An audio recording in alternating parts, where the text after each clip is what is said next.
All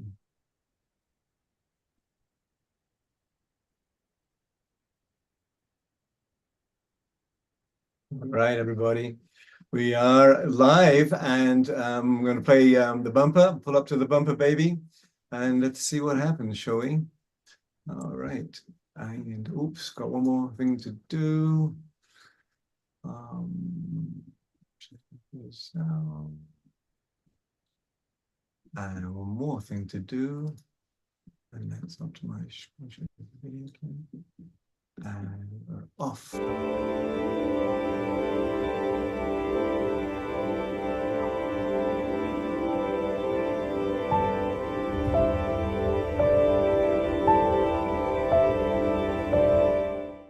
What if I were to suggest that you play a key role in the awakening world?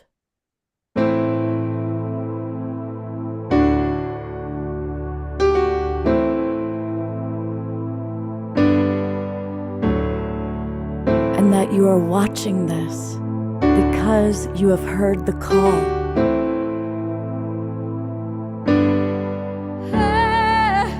We can start right now by opening our hearts and minds.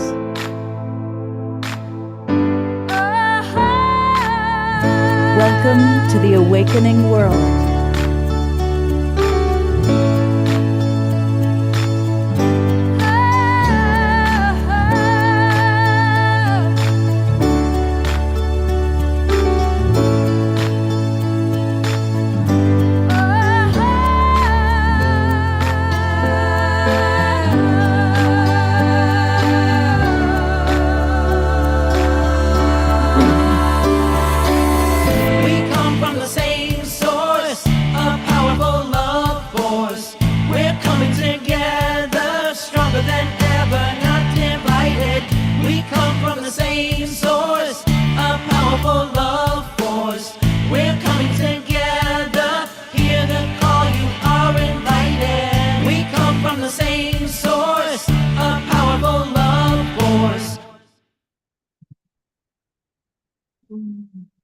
Yes, indeed. Namaste and welcome everybody to the most amazing show in the universe, and that is the Awakening World.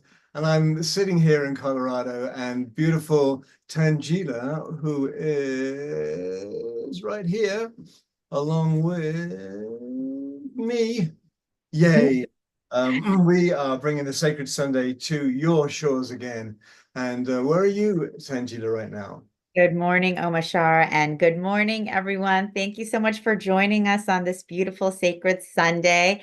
I am here in Sedona, and we're really excited to be doing this special Sacred Sunday show today because Scott and Eden will be coming to us live from the Soul Search San Rafael Enlightenment Expo. So we have an amazing, fun show today, Omashar. We do. And as we are talking, Scott is setting up. We heard his journey of coming to the show, and he was apparently stuck on one side of a railway track as a 35-mile long coal train rolled by. And so he'll be here soon. That's my excuse for you, Scott. So that's $10. Thank you. And so let's just start with, are you going to do a meditation, Eden? Eden, sorry, you look like Eden. Tangela. I will, but I think you're starting with the song first. So just to let everyone know that the schedule for today, we're going to be starting off with the beautiful Omashar song. I'll be doing a meditation. Omashar, you'll be doing another song. And then Scott and Eden will be coming to us live from the Expo, where they'll be sharing a presentation on tips, tools, and practices for our enlightenment. And then Darren Starwin will also be sharing a presentation of 5 keys to be a master healer and heal the unhealable. So we're really excited that we're going to be doing this incredible hybrid show together with all of you. And if you want to continue watching the rest of the speakers, we will be live streaming them for the rest of the day on the Soul Search YouTube. So you can continue to tune in all day or watch the replays later. But we're really excited to be here with you all live to celebrate this Sacred Sunday together. Indeed, we are. Hello, Tangela. Hello, dear friends. Hey, there you are. How's the freight train experience, young man? Oh my God. Well, would you believe I literally got stopped for the train of all things? But I'm here at the Embassy Suites Hotel where the Enlightenment Expo is happening and all the exhibitors are getting all set up and the psychics are getting psychic. Um, and we're gonna have a really great time. And it's so good to see so many people here on a sacred Sunday morning. Indeed, it is. We just had a beautiful opening and we played the bumper. We're going live stream to everywhere on the planet. And Out to the world? I found the new button. Zoom has definitely tidied things up. Yeah, that happened to me yesterday morning. It's like, okay, we're going to start it. Like, where's the new live stream button? I know. So we just did a good intro. I'm just about to play a song. All right, great. And then after the song, Tangela will do a meditation. Yes, indeed. And if you can co-host me, because when you come in, you got it. You have the God codes. So actually with you, it's the goddess codes. So. So feel free to highlight people. This is a mid tempo. This is Sunday morning singing juice, and feel free to highlight people as we go along. Okay, I'm going to press a few buttons here. Get the sound good. All right. 2, 3, 4.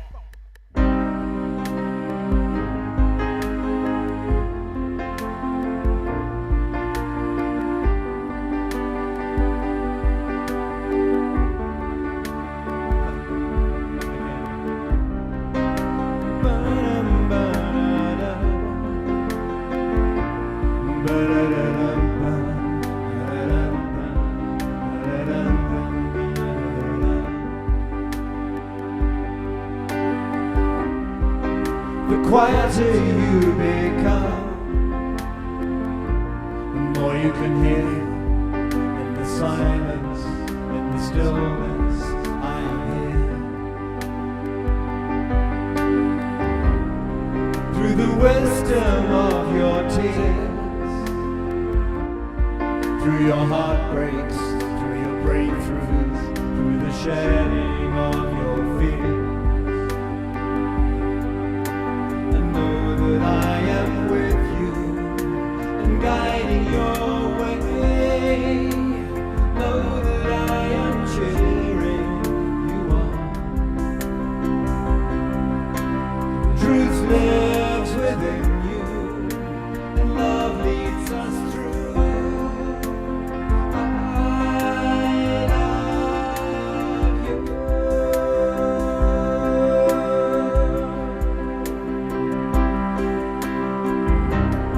Now your heart and mind is clear, and you know that love is with you, love supports you, love is here. And you feel that you belong, and you know that you're walking with purpose. You can hear your life's new song. Go back. Know that I am with you and guiding your way. Know that I am cheering you on. And truth lives within you, and love leads us through.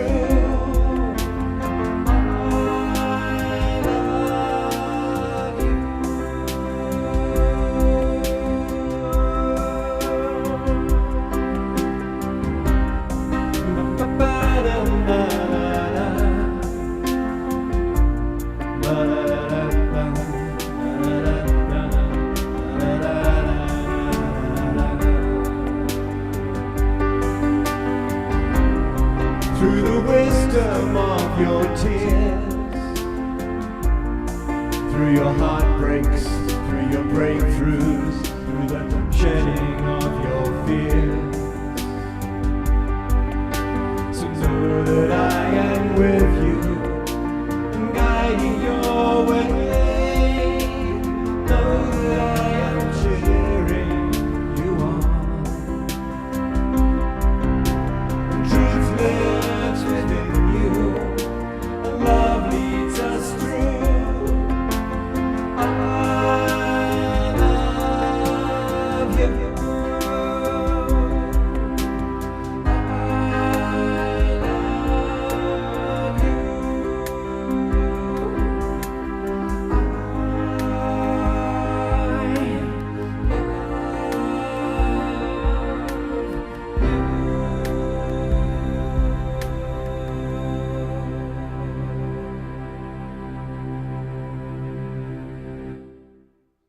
Now I'm going to speak. Let's all twinkle, beloved Omashar.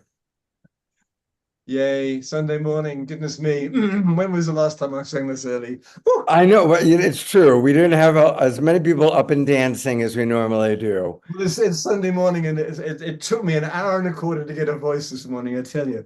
Oh I my woke up God. and I had, Well, I had a tantric monk with me. And so thank you. Thank you and for so beautiful.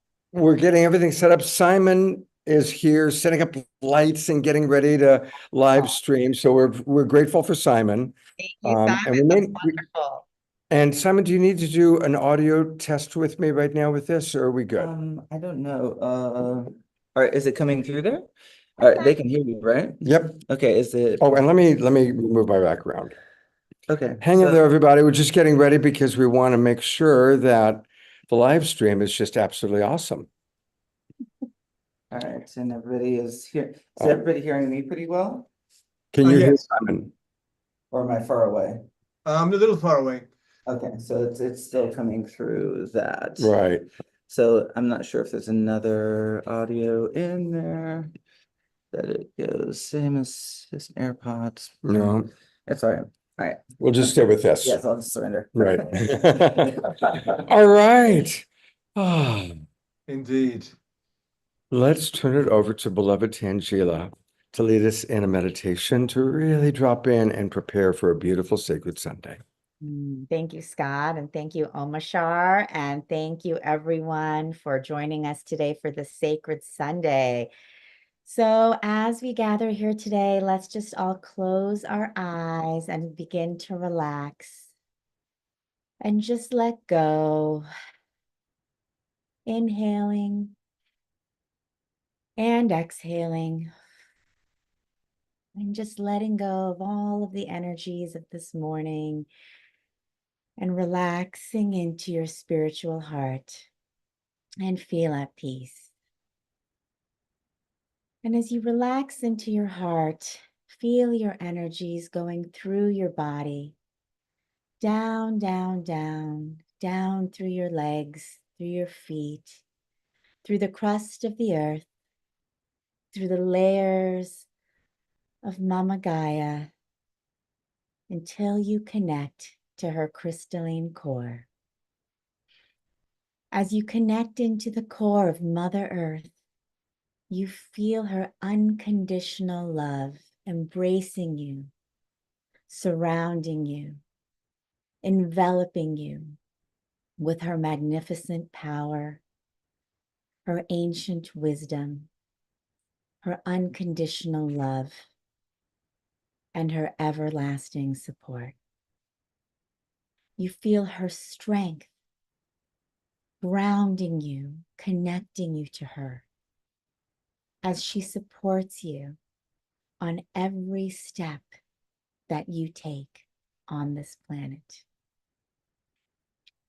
You relax into the arms of Mother Earth, feeling supported, loved, strengthened, feeling her eternal guidance that's with you in every moment. And you relax into her love. And feeling this unconditional power, you begin pulling it up, back through the layers of the earth, through your feet, up through your legs, lighting up your root chakra, feeling that constant connection to Mama Gaia at all times, strengthening and stabilizing you. You bring her energies up into your sacral chakra, lighting up your creativity,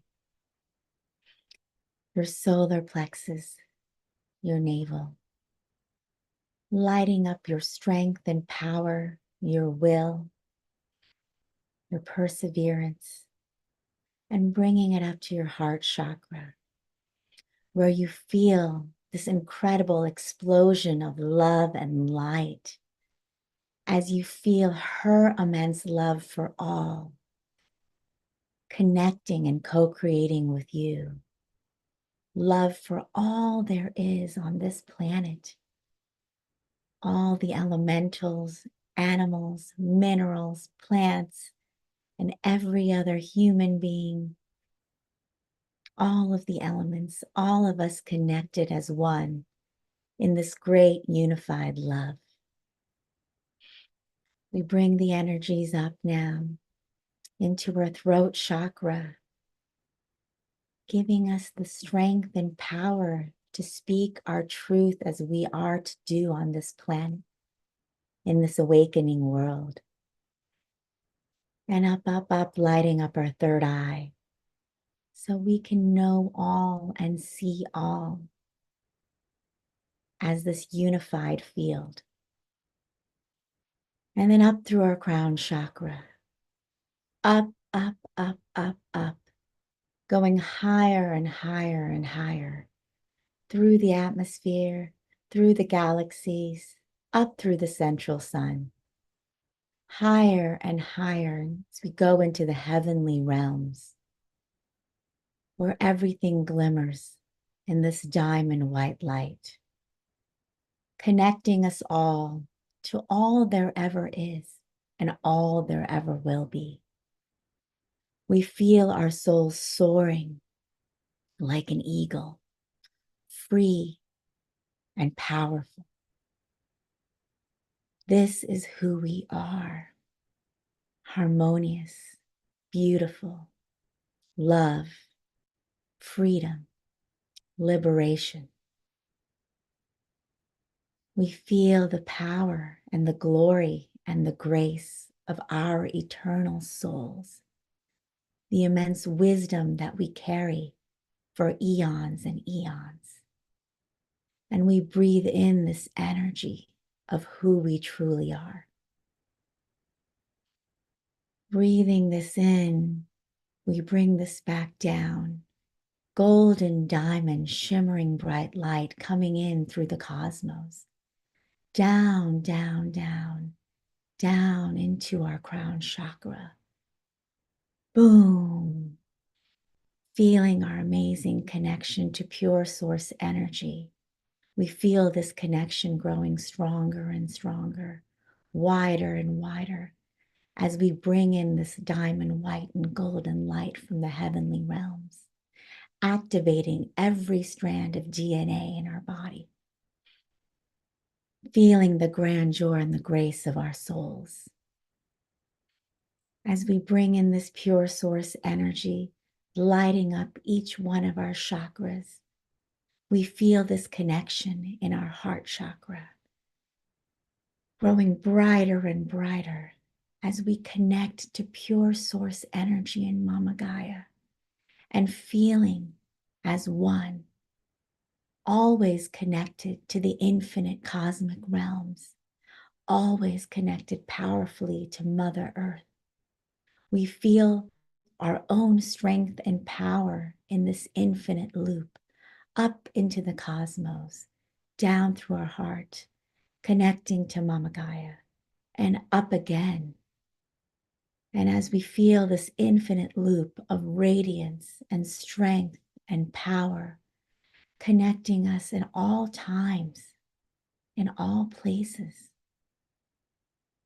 to source, to earth, we begin expanding our heart wider and wider, connecting to one another in the quantum field.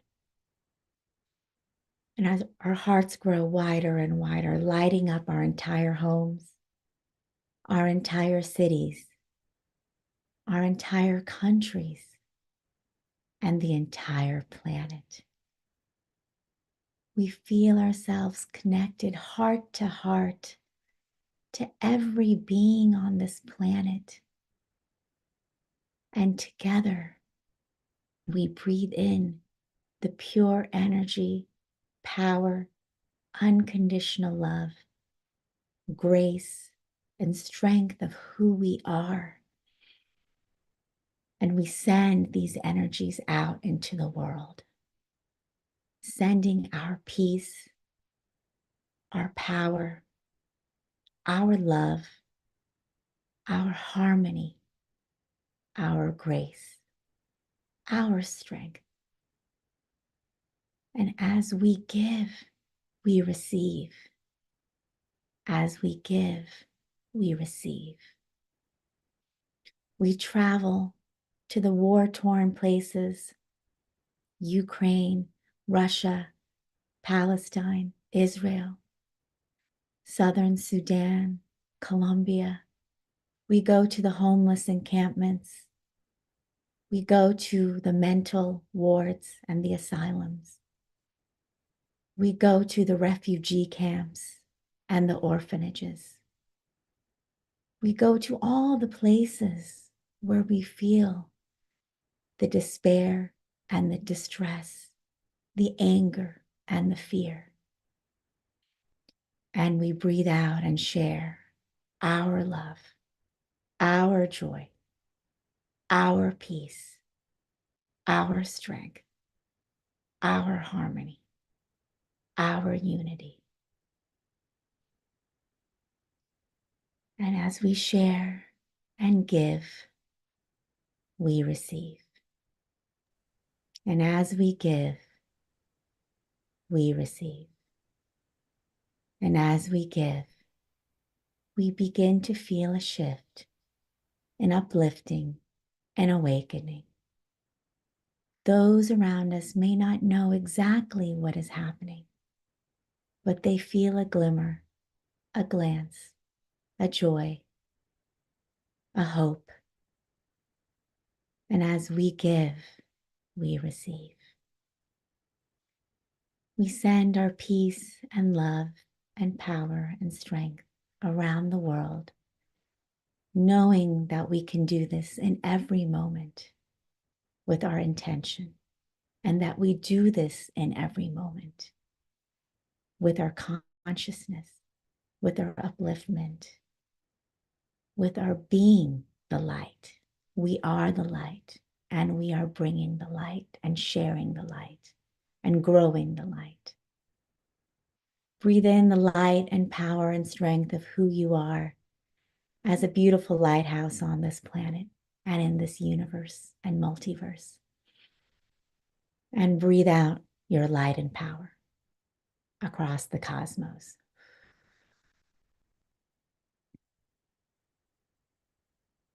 Coming back into your body, continue to feel your connection and your strength and your light and power, knowing that you are bringing peace, joy, harmony, and upliftment across the planet every moment, just by being who you are.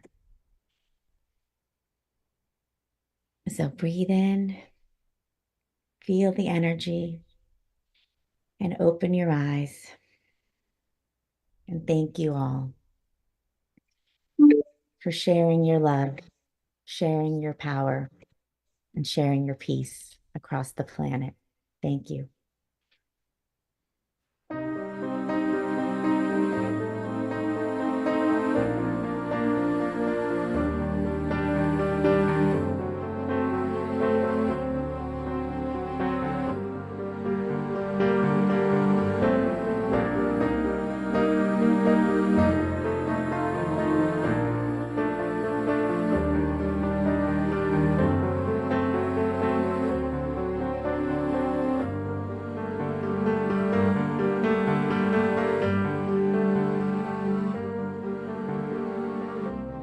Nothing in my life's the same. It seems my world is falling into the dust that gave it birth. Empty feelings find me deep in contemplation, waiting for the rise of Mother Earth. And we all know what we've come here for, and we all feel that our hearts are true, and together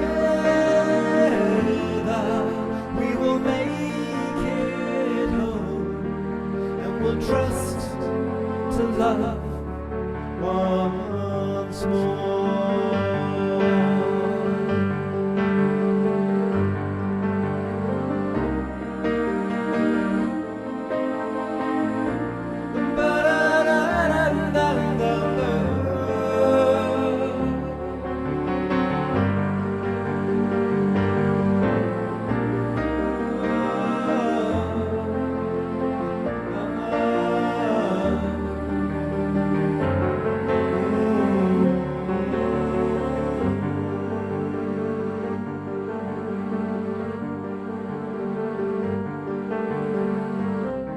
walking through these fields of fear that bid for my attention.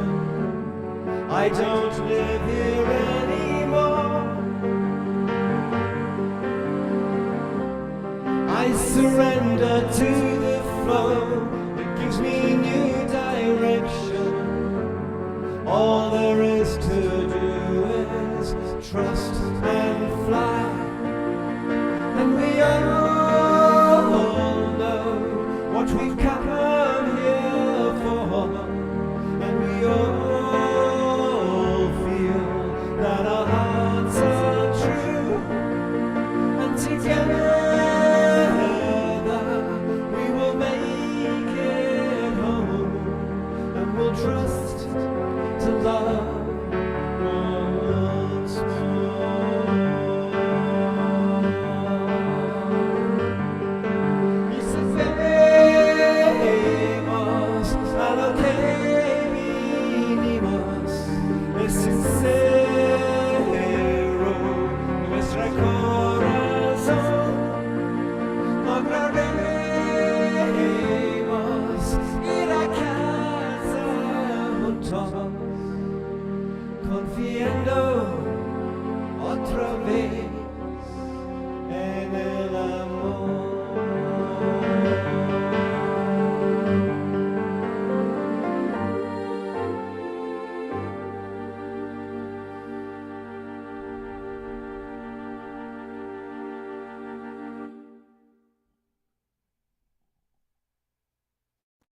Yay. Love you all. Good to see you all here. Feel you all. Good to see you, Piper.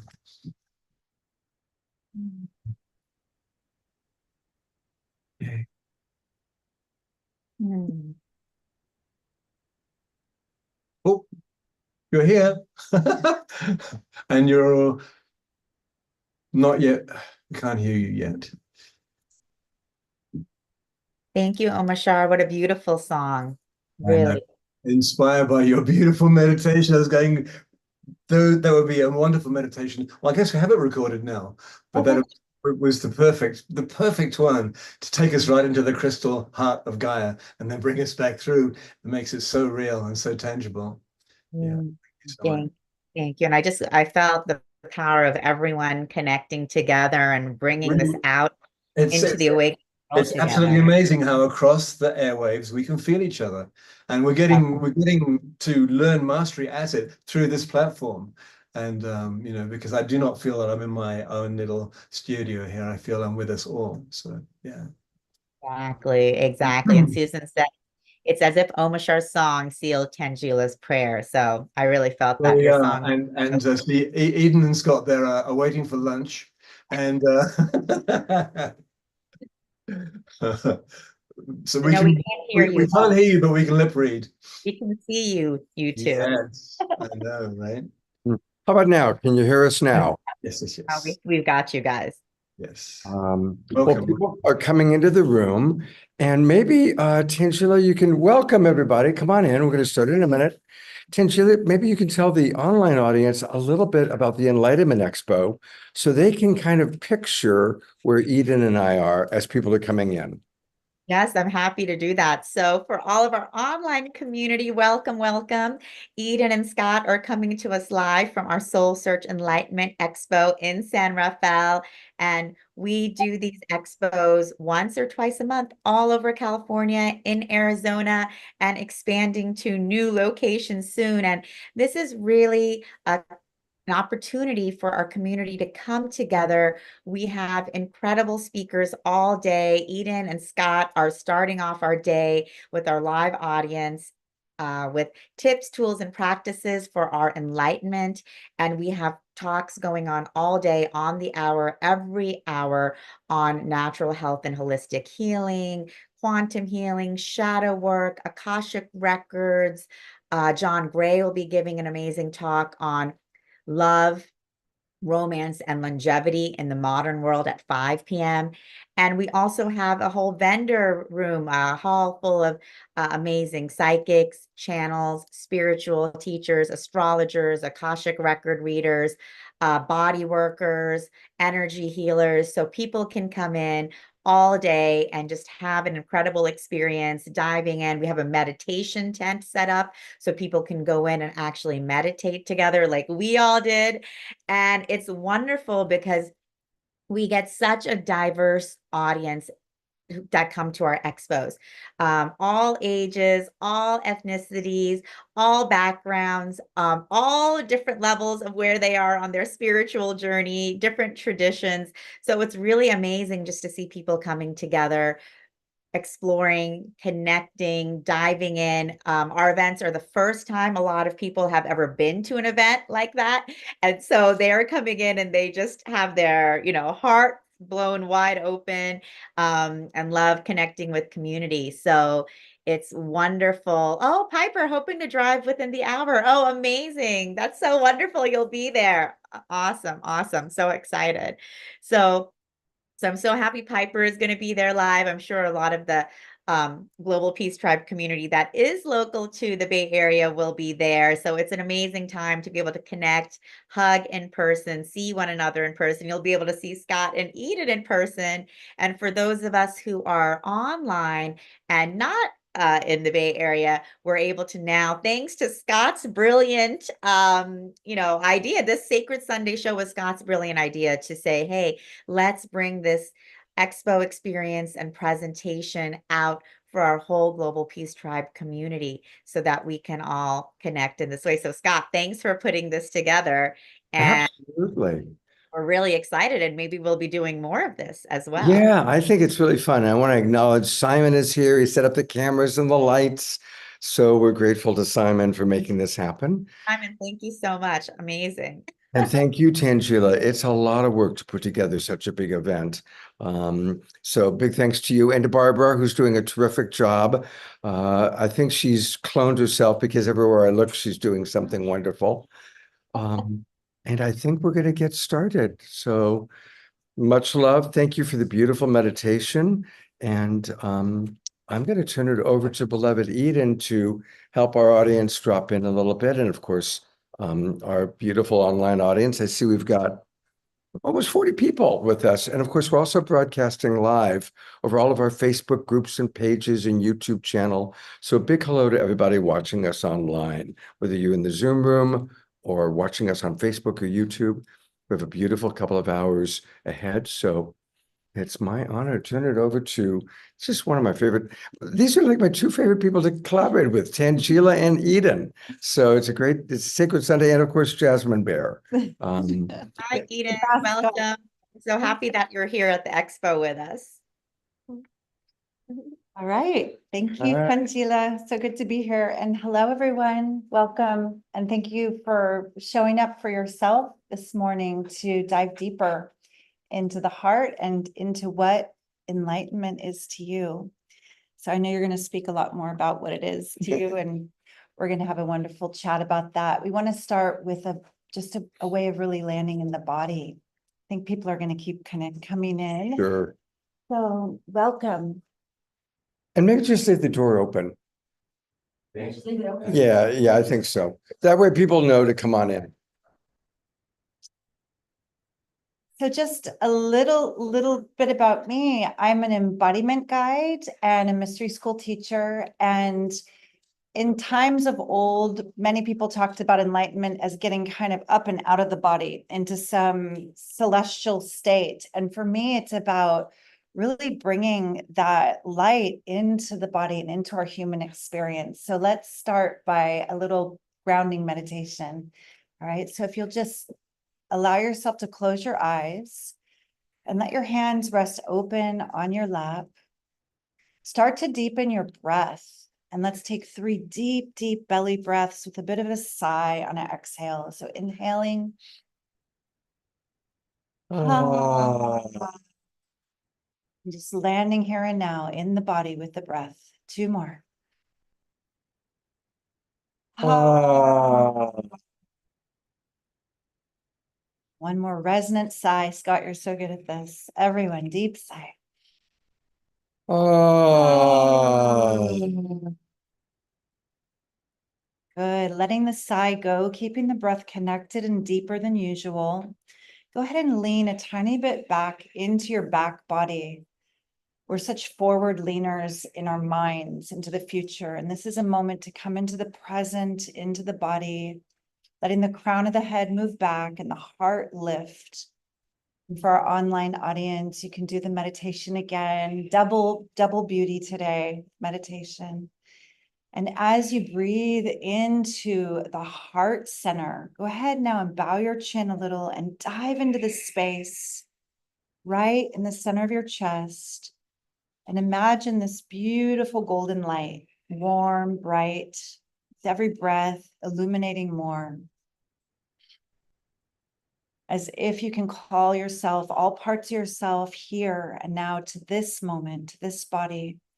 And then bringing your attention to your hands that are on your lap and bringing slowly your right palm of light just to your heart chakra. And your left to your lower belly, the Dantian, the power center. And as you touch your heart chakra, it starts to release oxytocin. You can give it a little bit of movement. Just feeling this preciousness, this moment.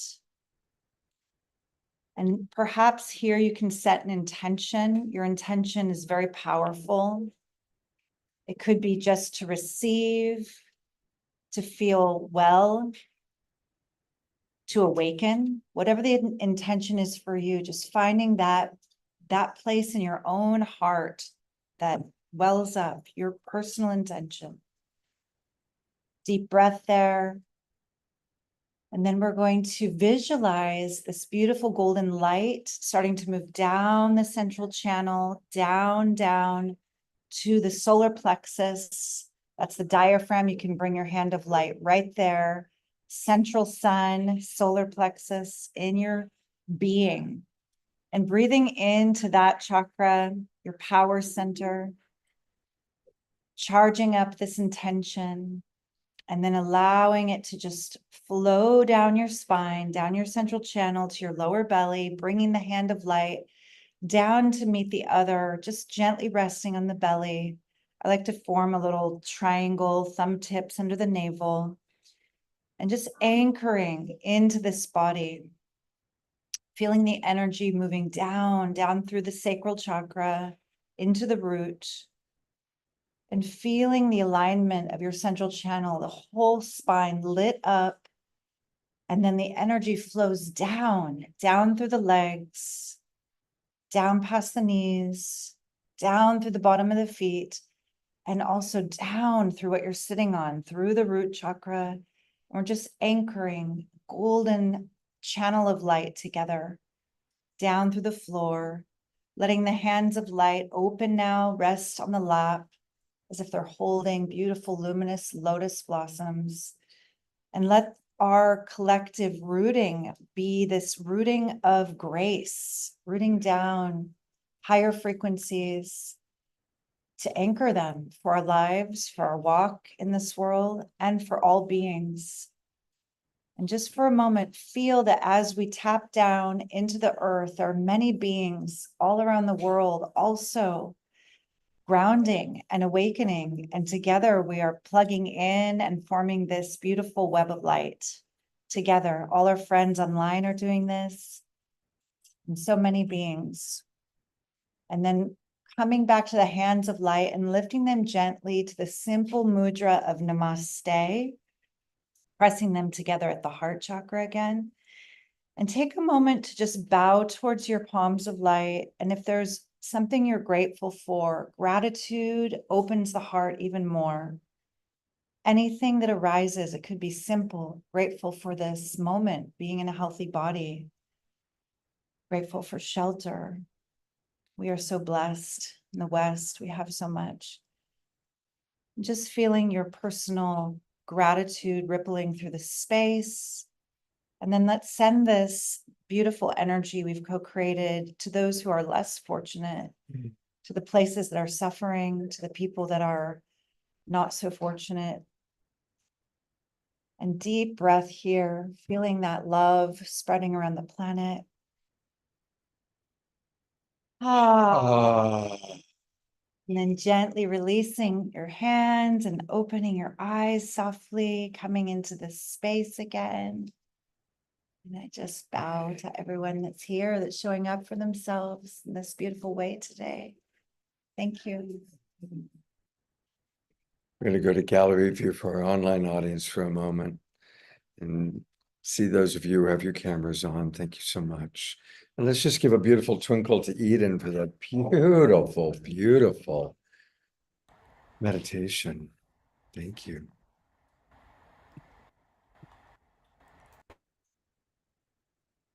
Enlightenment. So a question to those of you in our live audience and also those of you in our online audience, how many of you have really wanted to achieve enlightenment in this lifetime? How many of you have had that as a desire, as a goal? She's getting up, so I guess she also wants to achieve enlightenment. Wow. Well, as I was thinking about this morning, I thought a lot about my wife. I had a wonderful, wonderful wife, Suchi, who passed away, but she was all about enlightenment. She would come home and she'd say, "Look, here's a flyer," and she'd show me a flyer, and it'd be somebody promising enlightenment if she went to India or if she did whatever she needed to do. And it was an ongoing conversation in our relationship because I never imagined that I would get enlightened fully. I didn't have the fantasy of getting tapped on the head by a guru and waking up. But she did. God bless her. She really did. And she went to India many, many times. And I think she did finally achieve enlightenment when she left her body. When she left the body is when she got her great, beautiful wish and became one with all that is. I've been around the block. I'm 68 years old. I've had the good fortune to get to know and become close to many of the great teachers. Ram Dass and I were friends. And even the great ones don't appear to be enlightened all the time. Maybe Amici, maybe a few people. But I think what's more common is we have enlightened moments. Who here has had an enlightened moment? I'm going to go to the online gallery view for a moment too. Yeah. And Yeah. just so the people online know, people are raising their hand in the space here. That's Yeah. beautiful. So for those of you in the online audience, put in the chat box what your enlightened moments were, like what an enlightened moment might have been like for you. And Eden, what's an example of an enlightened moment that you've had? So for me, there's been miracles that have happened in my life from dark nights of the soul, actually from some of the toughest times I've had, where I felt like I've hit a bottom. And then there was grace. Then there was this opening of my heart, this forgiveness, or even a mystical experience where nature seemed to respond to me in a way that kind of blew my mind. And there's a few stories, it's maybe too long, but Share one. I have a connection to birds, a really beautiful connection to birds. And I can't say that I felt like some enlightened guru at that moment. I just felt immense love and connection to the divine. And in those moments, it suspended my little sad, poor me story completely. And the sense of being in a living miracle occurred to me. So I can share one quick story.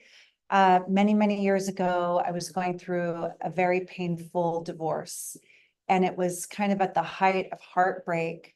And I was on the island of Capri in Italy, and I was walking and crying, and I was completely in my collapsed victim state. I know we've all been there where we feel like the world is against us and nothing is going to help us. We're really desperate. And there was a light shining from the top of the mountain on this island. And as I squinted, and I felt like it was almost blinding me, this light, later I realized, and I'm not religious, I'm spiritual, but not religious. I realized it was the metal cross on top of an ancient church on the top of this mountain.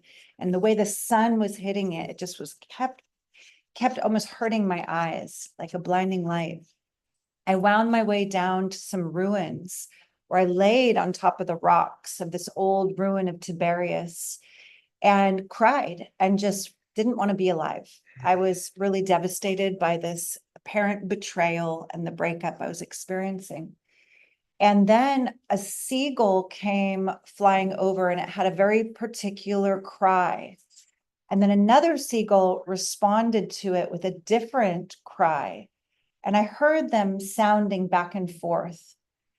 And something in my heart was like, I'm gonna try to make this the sound and see if it responds to me.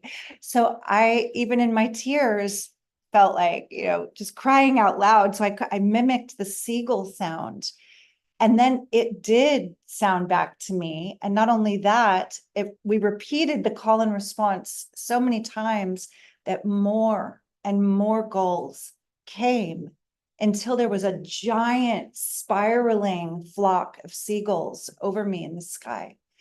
And what had been a moment of desperate pain and suffering, it turned into joy. It turned into this beauty of nature and this miracle that I was communicating with these gulls, and they were flying over me in a big spiral. There must have been like 100 gulls at the end of this experience. And I got up and I was like, I don't even feel sad. I felt like life goes on. And some would say, well, is that enlightenment? And for me, it was the frequency had raised so high. So if fear and pain and shame and sorrow are very, very dense frequencies, then joy and bliss and ecstasy and love, that's up there with enlightenment. And they've done experiments with scalar frequencies. Enlightenment is like 1,000. And bliss and ecstasy is right there with it. So for me, that was this moment of light, of peace, of communion with the divine. What a beautiful story, huh? In the audience, we heard she got goosebumps. I'm going to read a couple of comments from the audience and we'll continue to share. Dorina Joy, who's all the way down in Ecuador, in our online audience, writes, most enlightening and transforming moments and experiences were triggered and caused by entheogens and plant medicine, surprisingly at the time, and so grateful for that now. And yeah, of course, many of us using plant medicine or other forms of medicine have probably had some beautiful and wonderful moments. I can relate to that. Susan writes, I kissed a guru's feet and felt so much bliss. It was an unforgettable experience. Kathy writes, I've had many enlightened moments throughout my life. The greatest one was a spontaneous Kundalini awakening, which changed my life, and I continue to experience them. Susan Woolridge writes, Eden, also continually receiving messages from birds. So you and Susan have that in common. Reverend Jeffrey, whom we love, writes, Lovolution is the solution.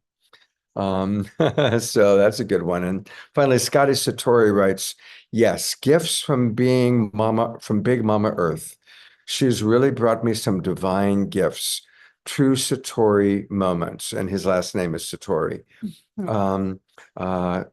Let's all take care of this beautiful planet. Absolutely.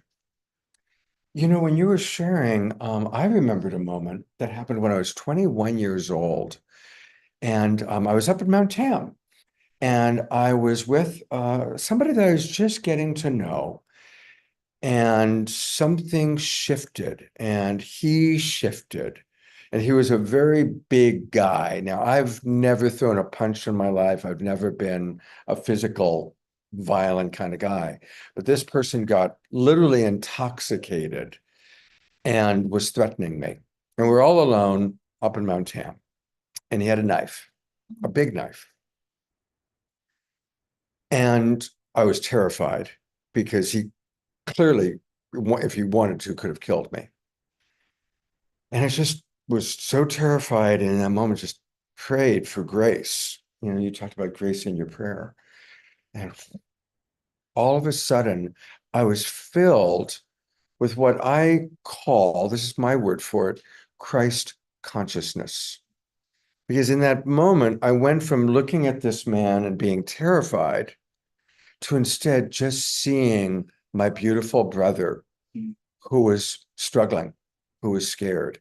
And I went from probably about as much fear as I've ever experienced into the exact opposite, which was the most love that I had ever experienced, just total love for him. And it just melted the whole situation. And obviously he didn't kill me. I'm here. And so that was, I thought of that as you were talking. And isn't it interesting how so often it's when we're in those deep moments of night, you know, the dark night of the soul. Thank you. That's what I was looking for. That then the shift happens, right? The shift happens. There's another word that you used in your meditation that I want to riff on a little bit, and that is gratitude. You know, as best as I can tell, when I think of my enlightened moments, they're moments when I'm fully present to what is, and I'm only in gratitude. I don't need to change it. I don't need to make it different. I'm just in gratitude. And the most significant moment of my life so far was when my wife took her final breath.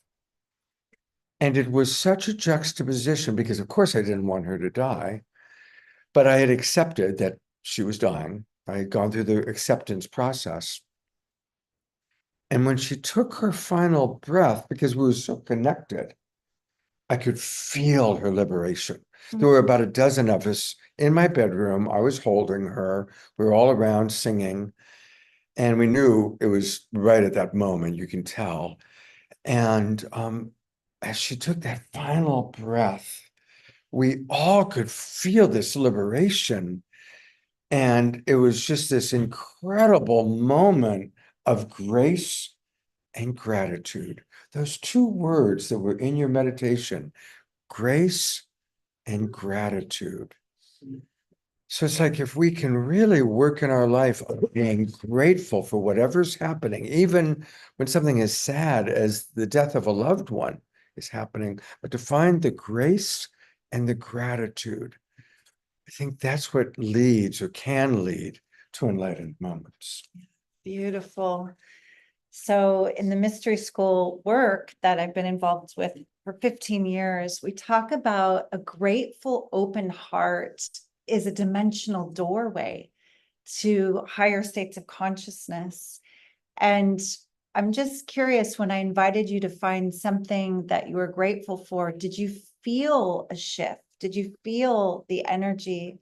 Because sometimes our minds are so busy with more of a negative bias where we might be in kind of a loop around what's not working. But as soon as we start to focus on what we're grateful for, we actually shift our perception very deeply. So I'd like to think that more enlightened states are noticing the beauty, noticing what blessings we have. And I just want to hear if there's anything that you're grateful for. I know I'm really into audience interaction. Absolutely. So if there's anything that came to you as simple as it was, what are you grateful for? What could you feel yourself, your heart soften and open around? Is there anything you would share? Is there anything that you're grateful for? More of enlightenment, but 8 months ago, I was getting ready to eat and I saw a purple man come in and I didn't know who he was, and both practitioners said it was Saint Germain. Beautiful. I then had heart surgery about a month later. And when I was suffering in the ICU, Saint Germain came in and I knew who he was this time. And I knew he was there to tell me that I'm gonna be okay. I was in pain. That was about it. Right. So- Sure, that must have just blown your mind and changed your life. That incredible blessing of meeting an ascended master, a And guide. I didn't know who he was, right? Now I do. Amazing. That's the microphone, okay. Thank you for sharing. That's an amazing story. Is there anybody else in this audience while he's got the microphone and the camera on you? Anyone else want to share a moment of gratitude? If you're feeling shy, Do that. No? Okay, well, we've got our online audience is responding. So Reverend Jeffrey writes, the only way to deal with an unfree world is to become so absolutely free that your very existence is an act of rebellion. Christy Michaels writes, I'm grateful for the Global Peace Tribe. That's the name of our online audience. and we're grateful for you, Christine, that you're well and the work you're doing. Thank you for the beauty you bring, Christy. Christy and Eden both do a lot of work that includes the understanding of Mary Magdalene, who Mary Magdalene truly was, and bringing in that embodiment. Piper Dellums, who we love, who's coming here to the expo today, but she's still at home. Piper writes, so lots are coming in now. She writes, based on Scott's beautiful story, I'm the most grateful for taking care of my dad every day until he transcended, and the depth of communication he was sharing between dimensions with me. Profound gratitude. And Piper Dellum's father was the great Ron Dellums. Anybody remember Ron Dellums? He was a wonderful congressman. There's someone in the audience who knew. Ron Dellums was one of the great congressmen of our time. He passed very important legislation, and that was Piper's father. A couple more messages, and Karen just came in. Hello. Deidre writes, I'm grateful for health, grateful to be with you all, grateful for my parents who are 87, grateful for nature. Thank you for this beautiful offering. Kathy writes, that's right. And Tangela, the volume went lower. How's the volume now? Is the volume good? We switched into a different audio setting. How's the volume now? Somebody, sure, go ahead and unmute yourself and let me know if we're good? Okay. And thank you all for your patience with the back and forth. Yeah. Yeah. Yeah. So grace and gratitude. What would you like to say about that? In Italian, I also, while I was living in Italy, I learned this grazia and grazie. It's the same root. Grace is gratitude. Gratitude is grace. It comes from grazia, the same Latin root. Oh, Yes. So the more grateful we are, the more our hearts soften and unshield and open, the less we're in kind of the egoic, kind of reptilian brain, and the more heart-centered we are. And that's where the grace comes through us. And I like to think of grace as the Holy Spirit. Being a divine feminine mystery school teacher, I'm always like, wow, in Abrahamic religions, they don't mention the mother or the divine feminine at all. So maybe it's the Holy Spirit. We have the Father, the Son, the Holy Spirit. Yeah. So this grace, this divine love, perhaps it's that softening, that feminine side of us that receives the blessing of these higher frequencies, where ascended masters like Saint Germain hang out all the time. So they say Master Jesus hung out at 1,000+ frequency. That's the consciousness of the ascended ones. So if we raise our frequency to even a state of gratitude, we start to connect. We start to open to those higher frequencies. So for me, that's the grace that we're opening to. and I never knew it was the same Latin root. That's beautiful. Grace and Could we have a bit gratitude. more volume, please? I think instead of being on your black magic design, we're going to go back to, is this better if we do it like this? Much better. Yes. All right, so we're going to stay with that. As my online audience knows, my favorite prayer is maximum grace. And I actually learned that from Paramahansa Yogananda. Who here has read Autobiography of a Yogi or is a fan of Yogananda? So I was listening to an audio recording of Yogananda from probably back in the 40s. And he said that all beings, even saints, have karma. And somebody asked him, what is your karma? And he said, discernment. He said that discernment is the last lesson for master souls, learning to really discern. And that for him, and you'll see how this connects to grace in a moment, for him, he wants to support everybody. He sees everybody, he loves everybody, he wants to help everybody. And his guru, Sri Yukteswar, would say, no, you should not take on everybody's karma. Don't work with everybody. Don't try and save everybody. He said, rather, for most beings, you see their issue, you see their problem, you see their dilemma, and you pray maximum grace. Maximum grace for Sally. And you really pray for it. And like you said, grace it's the Holy Spirit. When grace, we're all here by grace, really. You know, grace has saved all of our lives in ways that we may not even know, right? And so maximum grace. And so when I wake up in the morning and I think about the people in my life, my clients, my friends, some of them will get a meme in the morning and all of them get maximum grace for Joe, maximum grace for Simon, maximum grace, just sending that out. And it's a beautiful, beautiful prayer for people, because really what would be a greater blessing than just maximum grace for whatever it is we're dealing with? Because we don't know what's best.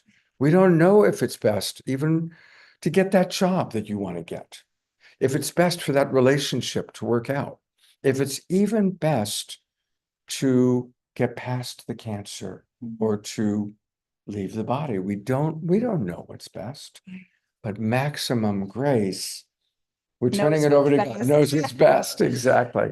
As you share this and this blessing that you're offering in your morning prayers and meditations, it reminds me of this research they did in the 70s in a lab in Germany. I wish I could remember the exact name of the research center. It's about the photons the human heart emits naturally, and that we actually emit light. We are projecting out light.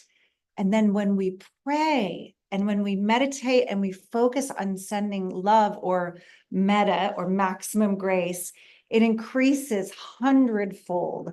The heart becomes like this luminous sun that's projecting out light photons to others when we pray for them.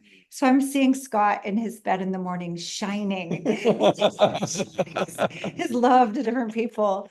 So we often feel like, what can I really do for a friend that's suffering? Maybe if all of us just take a moment to wish them the highest, most optimal outcome, maximum grace, and watch what that does for our own frequency, our own mood, our own well-being. And many people I know say that even getting out of bed has become challenging sometimes. So there's a very simple practice I want to share with our online and all of you here. If we begin our day with connecting to our own hearts, our own good hearts, and I'm not talking about the organ, I'm talking about the sacred heart, the heart chakra, and just simply like we did in the meditation, before you get out of bed, place your hand on your heart. And for yourself first, it's not selfish. Good morning, I love you. Good morning, I love you. And begin within and with the self, because we have been conditioned to think that self-love is somehow selfish, but really the raising of our own frequency, the honoring, the trusting, the forgiving of the self and the loving of the self, then opens the heart to emit that light. And then we bless and we project that maximum grace to others. It's like a chalice, right? The heart fills like this before we can start. We don't dump it out into others. We let it overflow, like the cups in tarot, right? They're always overflowing. There's so many of us who are interested in enlightenment, so many of us who identify as light workers that want to give. We want to serve like Yogananda. We want to attend to the needs of others. But if we don't fill our own cup with that divine grace, that divine light first, we're actually ineffective. We're trying to give from a half full cup or an empty cup, and then we empty it. So this opening of the heart vertically, let's just try that together. It's like a flower. This is a very simple mudra. You take your Namaste mudra and you just open it. This is called the Padma mudra. And you open it right near your heart chakra and just feel that maximum grace pouring in. First for the self, because you are precious. You are worth the love and this light that's pouring in. And then feel it overflowing and just send it to someone you know who's suffering, wishing them maximum grace in this moment. May all beings be well. May all beings be happy. May all beings be free. And just this little practice alone raises our frequency. Just breathing and sending that energy. Beautiful. Then coming back to your own good heart, you can just press your hands again, namaste. I love this simple mudra that is like a thank you, but it's also deep honoring. I honor you. I honor the place in you where we are the same. We are the same light in different skin suits, looking back at itself. And most enlightened masters, they say there are no others, right? We know Ramana Maharishi's big quote, there are no others. So when we see through those eyes of what Scott called Christ consciousness, I like to call unity consciousness, and we see I am another you. Namaste. Namaste. Thank you so much for that. And so now I want you to picture when I get up in the morning, usually I'm propped up in my bed with Jasmine Bear by my side. But now I'm going to do this. I'm going to call it the Eden Mudra myself. Imagine the Eden Mudra. And, thank you for coming in. And thank you for the reminder to love myself first. Yeah. I have to admit, I don't always do that. I always go right into often. Scott is such the ever present for people who are suffering. He's like, Eden, I have this client in some part of the world. I'm up till 10 at night counseling. That's like selfless service. Of all people I know, you love and serve, and it's really such a beautiful thing to witness how much love you have for humanity. Thank you. And it feels good, to be honest. I mean, I don't feel drained, there is a cycle to that. Yeah, There is a cycle. reciprocity. But now I remember to Fill your cup. fill my cup Scott. first. And I love the visual of that. I'm going to do that. Yay. Thank you. Beautiful. Let's talk a little bit about unity consciousness. I've had Deepak Chopra on my show a few times, and Deepak Chopra points out something a few interesting things. Probably the most ancient sacred texts that have survived are the Vedic scriptures written 7,000 years ago in Sanskrit. And in the Vedic scriptures, God is known as Brahman, and they assign 26 principles to God, 26 principles to Brahman. That's in writing 7,000 years ago. Fast forward to now, and of course, our most sophisticated form of science is quantum physics. And in quantum physics, they have scientifically proven that we are living in a unified field of ever-changing molecules. And they have come up so far with exactly 26 principles of the unified field. And the 26 principles of the unified field from our quantum science, quantum physics, perfectly correlates with the 26 principles or definitions of God, of Brahman, written 7,000 years ago. Which means that we're living at a time that our most ancient spiritual wisdom and our most modern science are coming together to say the same thing. Yogananda predicted this. He Yeah. talked about that in Yeah. his book. Yeah, exactly. This is it. We're living in that time that we are, whether you want to approach it spiritually or scientifically, there's only one of us, one unified field. Here's one other little cool thing about the molecules. Again, according to Deepak Chopra, if we live to be approximately 90 years old, during our lifetime, we will share 10,000 molecules with every other person who ever lived. Wild. Right? You will have had floating through you 10,000 molecules that Hitler had, that Cleopatra had, that Julius Caesar had, that the woman washing the clothes in the Yangtze River right now. Like that's how interconnected we all are.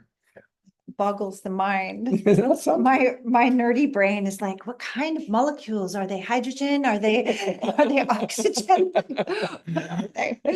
Right, well, let's see. I want this person's molecules from my brain and this Like one's from- water from Cleopatra. Wild. Yeah. So if we come back to tips, tools, and practices for enlightened living. And by the way, I want to welcome Darren, who's going to follow us. He's doing the next presentation, and we're going to carry that also online for all of you, our online audience, and those of you in our live audience. So I'm going to share another tool and then turn it back over to Eden, and then we'll read a few more comments because I see a lot have come in from our chat box. So one of the things that gets in the way, remember we were talking about how oftentimes an enlightened moment feels like when we're fully present without judgment, without having to change something. But we're human and we're spiritual beings, but we're having a human experience. And often in that human experience, we want to change something and we get triggered. And sometimes we get abducted by our reptile brain. Right? Who's been abducted by the reptile brain? Right? When one moment you're this spiritual person, and the next time you're saying and doing things you can't believe you actually said and did. Who can relate to that? Yeah. So the key or a key is to catch it. Notice the very first moment of agitation, the first moment you feel disconnected from your heart or disconnected from a person, because usually we get triggered by the people we're closest to, our beloveds, our friends, our lover, our roommates, our children, our mother-in-law, So being present to, do I feel fully connected? And noticing that first moment of disconnect. And when you notice that first moment of disconnect, slow down, take a breath, and here's a practice that you can do within 30 seconds. What am I telling myself? That's the judgment. She doesn't care about me. He's not listening. It's usually something like that. Just allow yourself only one sentence, not a whole story, one sentence. What's the judgment? What's the projection? One sentence. Then take a breath. What am I feeling? I'm feeling sad. I'm feeling disappointed. I'm feeling hurt. Now, as you do that, you're acknowledging what you're actually feeling. And then what is it that I'm really needing right now? I'm needing connection. I'm needing to be heard. I'm needing to be understood. I'm needing her to listen, whatever it might be. Notice that all takes 30 seconds. And we shift out of our judgment where we can go into reaction and get abducted by our reactive reptile brain. We give ourselves that moment of empathy. God, I'm feeling sad. I'm feeling hurt. We get in touch with what it is we're longing for. And we then drop into the grace of the longing, the beauty of the unmet need. So for example, let's say, I'll just make up something. This is not true because she's a wonderful listener. But let's say Eden and I are having a conversation on I don't feel she's listening to I'm on my me. phone. She's not, yeah, she's on her phone and I want her to be connecting to me. So again, the judgment she was only thinking about herself. There's the judgment. But what am I really feeling? I'm feeling hurt. I'm feeling sad. What I'm wanting for her to really connect and to listen to me. That took 30 seconds. And then I drop into remembering how good it feels when Eden listens to me and all the times that she has listened to me. And I started remembering that, oh, that's who we are. When we're connected, that's who we are. She's a wonderful listener, and I remember that beautiful feeling. And in 30 to 60 seconds, I've shifted from where I could react in the moment to a judgment or a projection. Maybe she's on the phone because she's getting an important text. Maybe her son's saying, Mom, I need some dinner. We've had that happen. Whatever it is, I've shifted out of that into the beauty of my longing, the beauty of what I'm really longing for. So there's a practice for everybody. So again, what am I telling myself? What am I feeling? What am I longing for? And then pivoting into the beauty of the longing as opposed to reacting to the unmet need. Before it escalates. Before it escalates. And Scott, do you find sometimes when you're in the middle of an interaction that's gone south already, that you just might need to take physical space to get back in touch with this energy? Yeah, absolutely. And the way we teach it in Love Coach Academy is we ask for a connected timeout. And it's not, you're driving me crazy, I got to go. It's not that. The magic words are, I'm sorry. I'm too disconnected to give you the quality of connection I want right now. I need to take care of myself. I need to eat. I need to take a nap. I need to take some space. I can't give you the quality of connection that I want to. I need to go take care of myself so I can come back and love you up the way I want to. Oh, wow. It almost is bringing tears to my eyes because I'm imagining a world where we have that kind of self-awareness and responsibility in mass.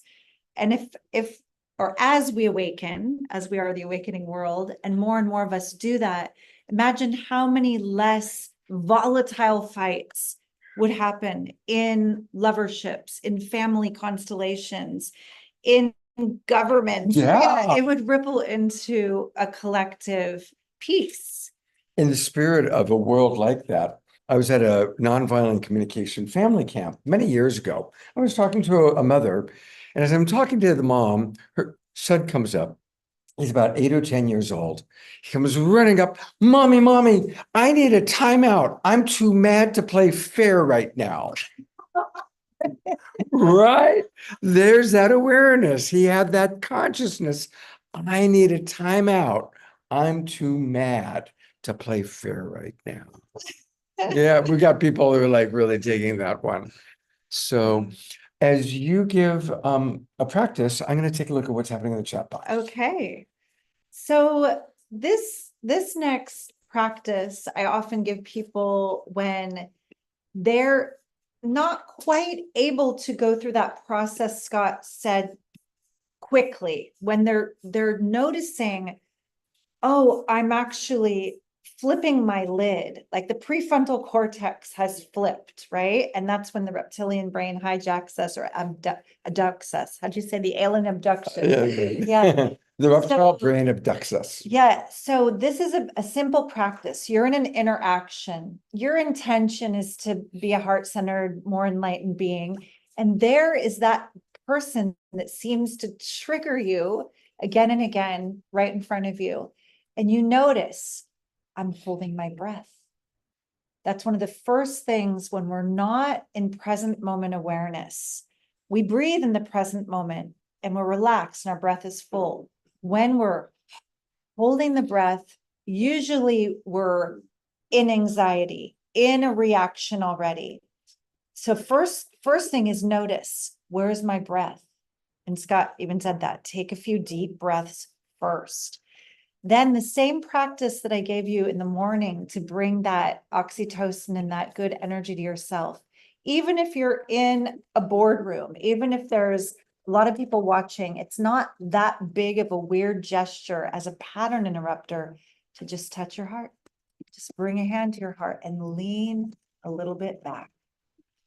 When we're in fight and flight, often we're ready to run. We're ready, our bodies lean forward, our tails even tuck like a C curve, and there's tension in our spine. When you lean back and you relax your breath and breathe deep, you downregulate your nervous system.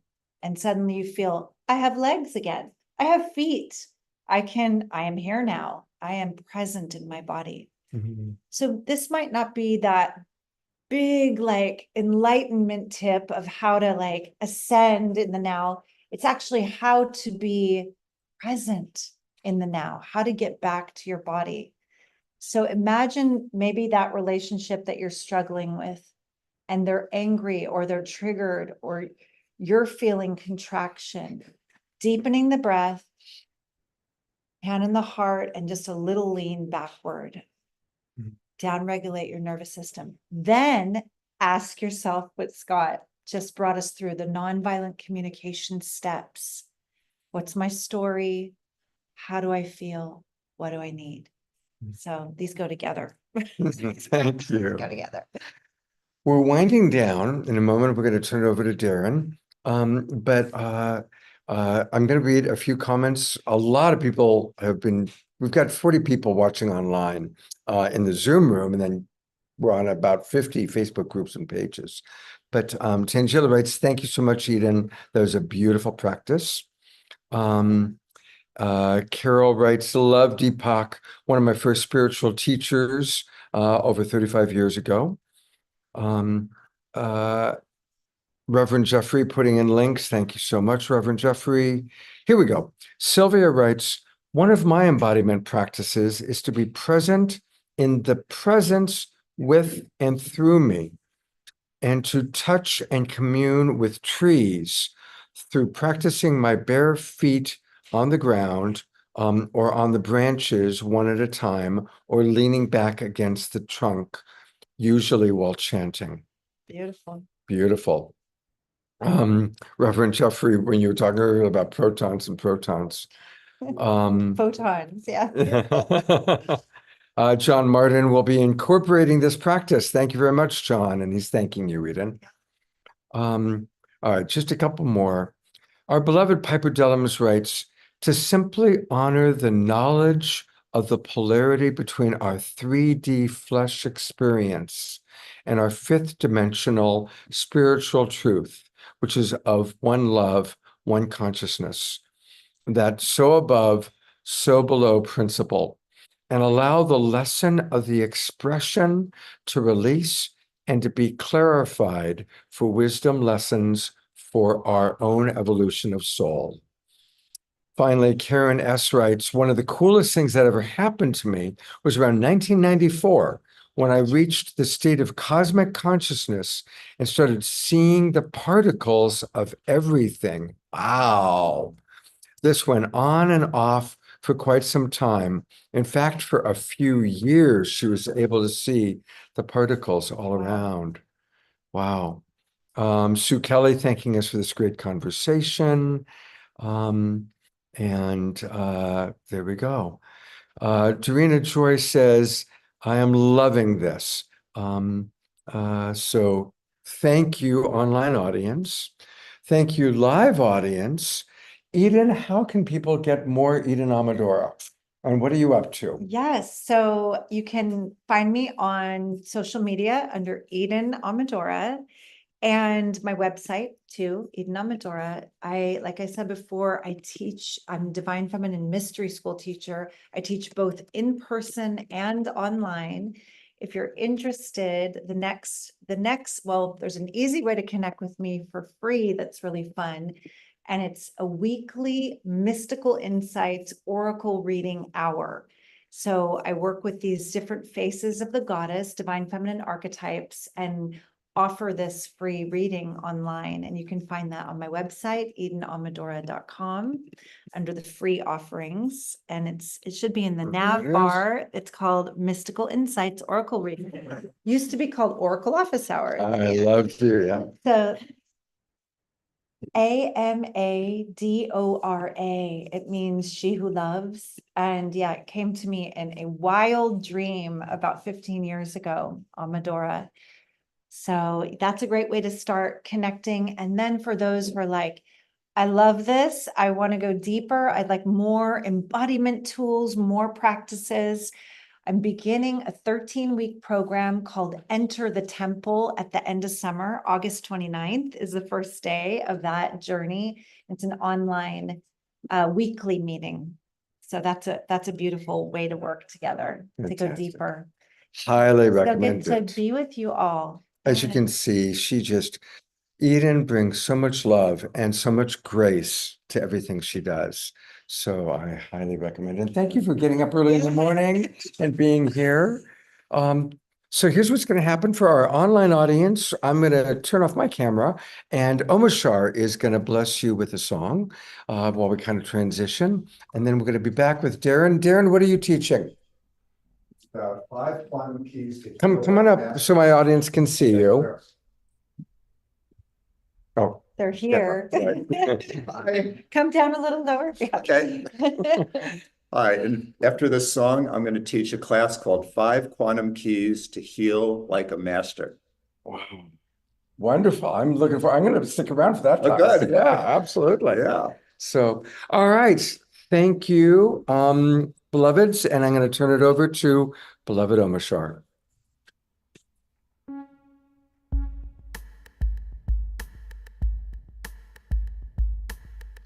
Deep breath, everybody. That was beautiful. Wow, we're in several worlds at once right now. And as we know, the time has come.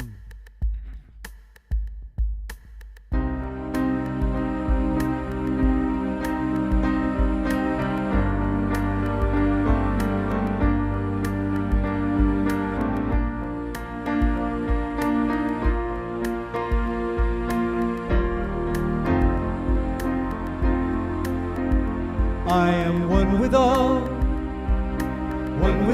feeling, and one with all love, one with all healing, and one with all. I am one with all feeling, and one with all love. One with all healing, and one with all. I felt alone for oh so many years. Held my head high to hide the pain. Nowhere to turn, so to myself again. I tune my heart to the mother. I am one with all feeling, and one with all love. One with all healing, and one with all. Sing with me. We are one with all feeling, and one with all love, one with all healing, and one with all. Let me know when the room's ready. The time has come to wake my sleepy head and peel back the sheets of illusion.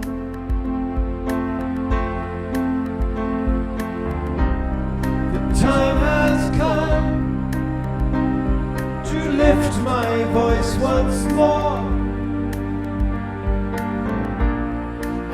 the songs of the new world.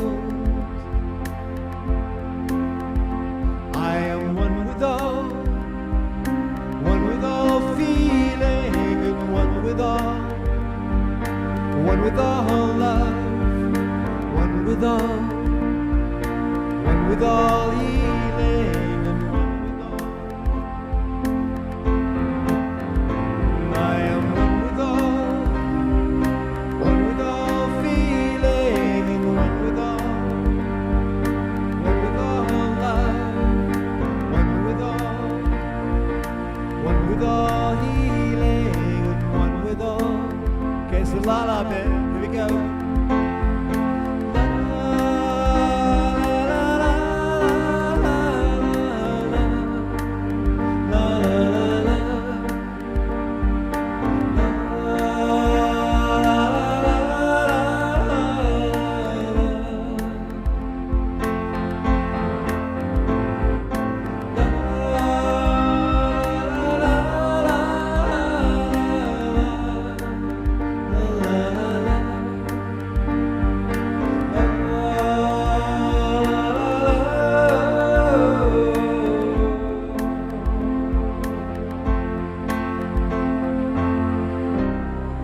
The time has come. The time has come.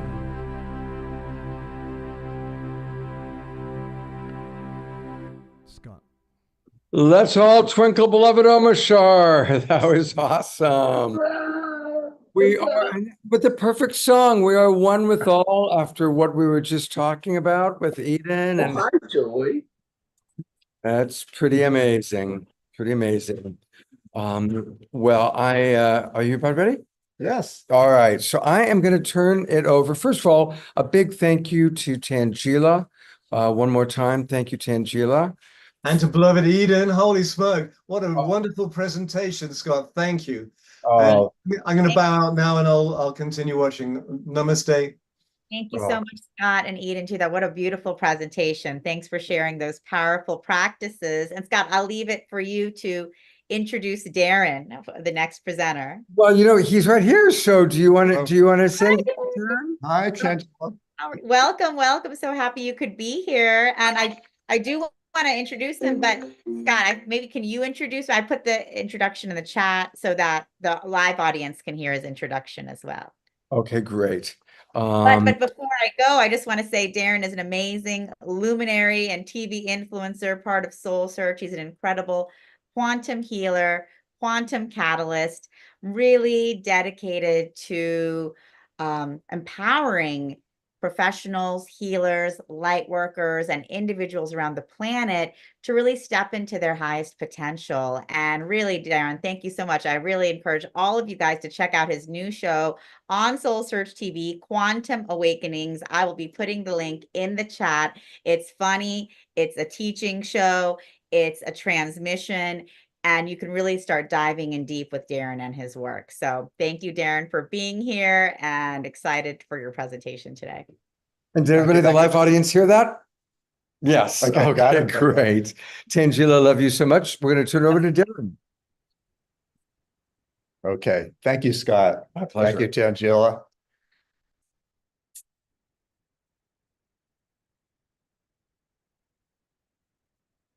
So thank you so much for getting out on your Sunday morning to come down here to experience quantum healing.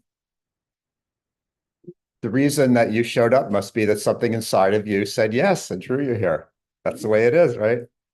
A big part of the art of living is hearing those voices that tell you something that takes you to a higher level and learning to say yes, not maybe or later, but yes. So you said yes, so thank you. So my name is Darren Starwin. I live here in this local area. I live in Fairfax, which is only about a half-hour drive from here, a beautiful place in the mountains.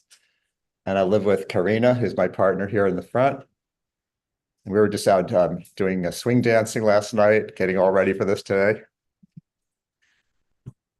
So I mentioned in the promotional material for this talk today, can you hear me okay?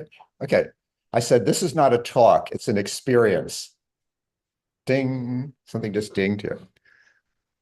So how many people here would like to have an experience today?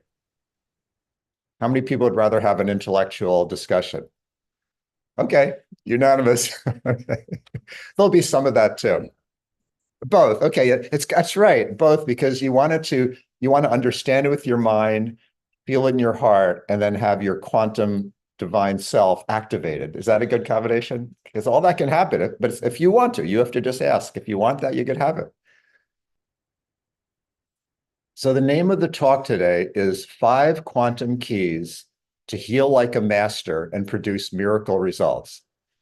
And I know there's a lot of people who are receiving this on live stream because I know Scott and Tanjil are sending this out on many of their channels. So anybody who's with us on live stream, welcome, welcome also.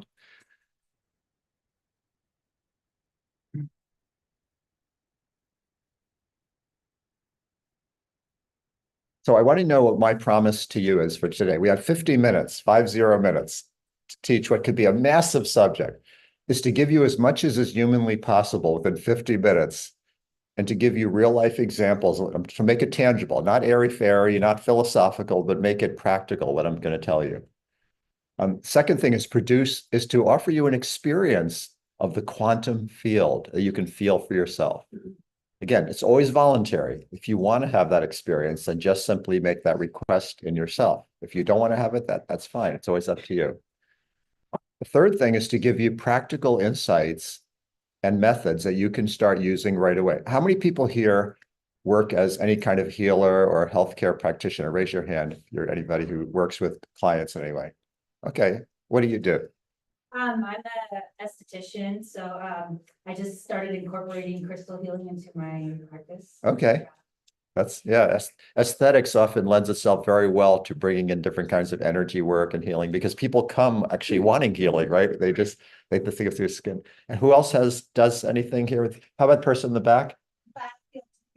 Biofield tuning. Biofield tuning. At first I thought you said violet field. I thought that would have been cool too, but biofield. Okay, thank you. Biofield tuning. Anybody else do any kind of healing or coaching or okay.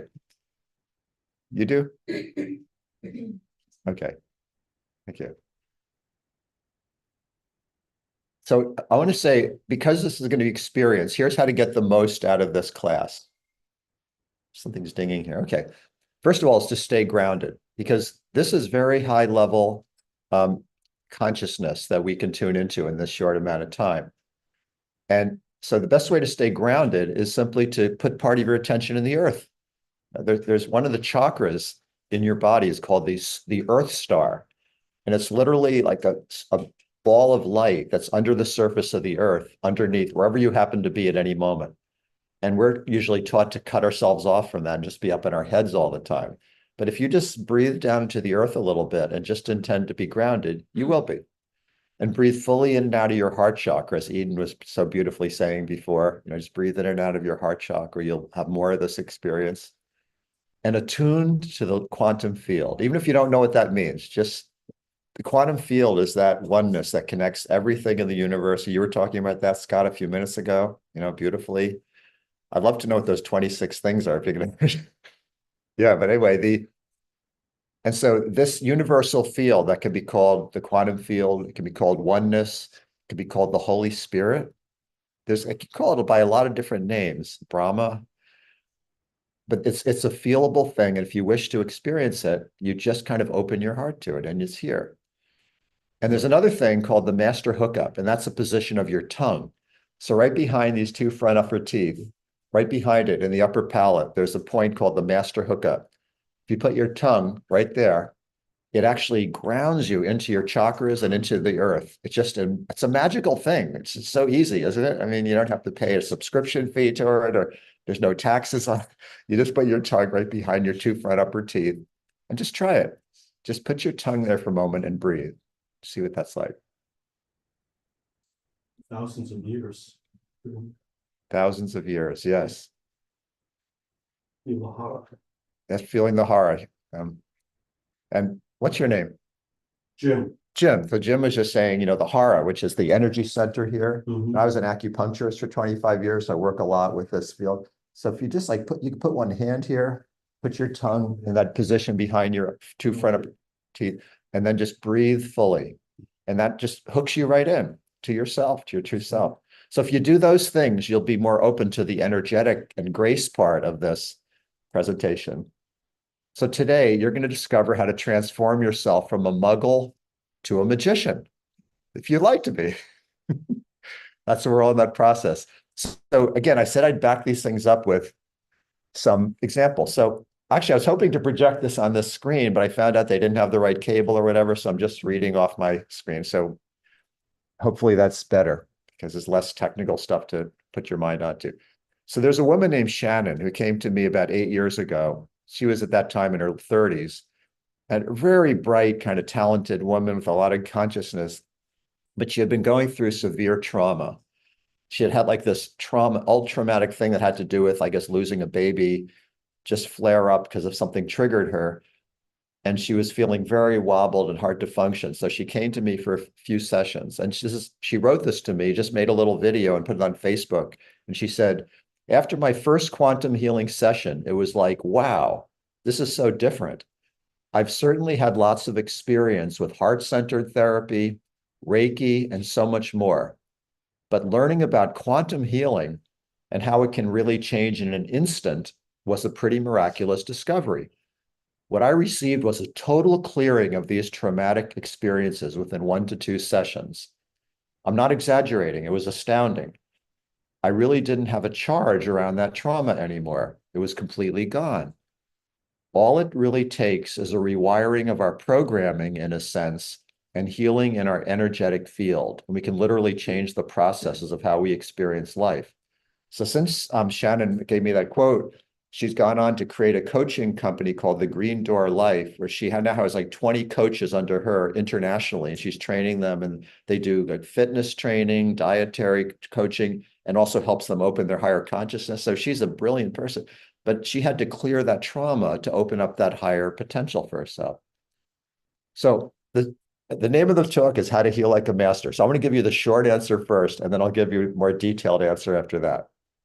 So the short answer of how to heal like a master is, get ready, completely be yourself without doubt or inhibition.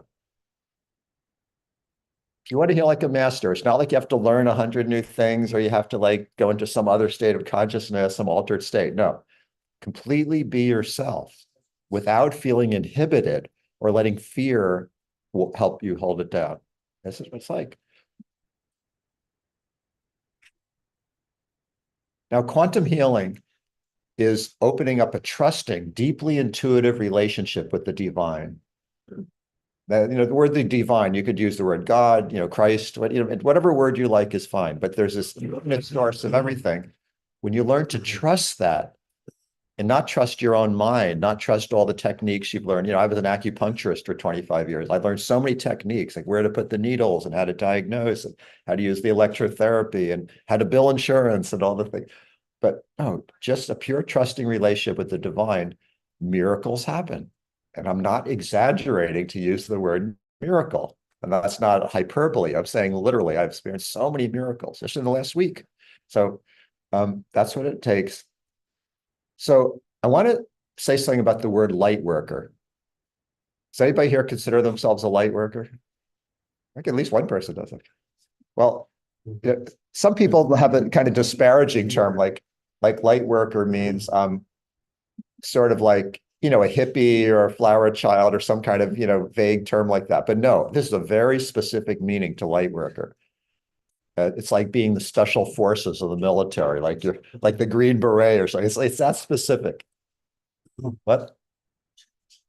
We'd love it. Yeah, if we could do that. Okay. Thank you. It would be great if we could show the pictures. And thank you, Barbara, for your efforts to try to make this happen. Okay. This way you can see all the nice pictures I made. Yeah. And I guess we still plug that in. Yes. Okay.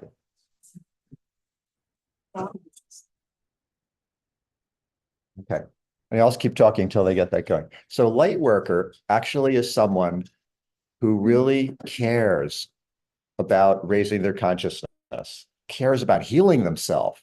It's not satisfied just to kind of live in the fear-based programming they grew up in, and says, I'm willing to do what it takes to free myself from this and help other people to free themselves. That's a light worker. It doesn't have to look, you don't have to be like an energy healer. You don't have to be some special profession. You could be a housewife taking, at home, or somebody taking care of young children, or a dog trainer. It doesn't matter. It's just that you have that desire in your heart for you to be free and help other people to get free. I guess that didn't. Okay, it's not working. It is? Can we go to the next room? Okay, all right. Anyway. Anyway, so right now we're living through extraordinary times. You know, Charles Dickens had this book in which he had this statement. It said, it was the best of times and it was the worst of times. It was called The Tale of Two Cities. And that's what it's like now. I mean, if you watch the debate last week or you look at the news, it seems like we're in the worst of times. Like it seems like, how could it be? You know, our environment is collapsing. You know, I'm not going to recite all the things, all these crises. And so it seems that way on one level. And like, but yet it's the best of times when you're a light worker. And I want you to know that you have the most amazing opportunity now if you're a light worker. This is the time of your life. This is like the thing you've been preparing for your entire lifetime is right now. This is the most exciting time. This is like, you know, if you like the Lord of the Rings, or if you like Star Wars, or if you know, anything, and any of those things that seem to inspire you, it's all happening for real right now, you know, that process. And so I want to know how many people have gone through any of these experiences. Just like raise your hand if you're aware of any of these things.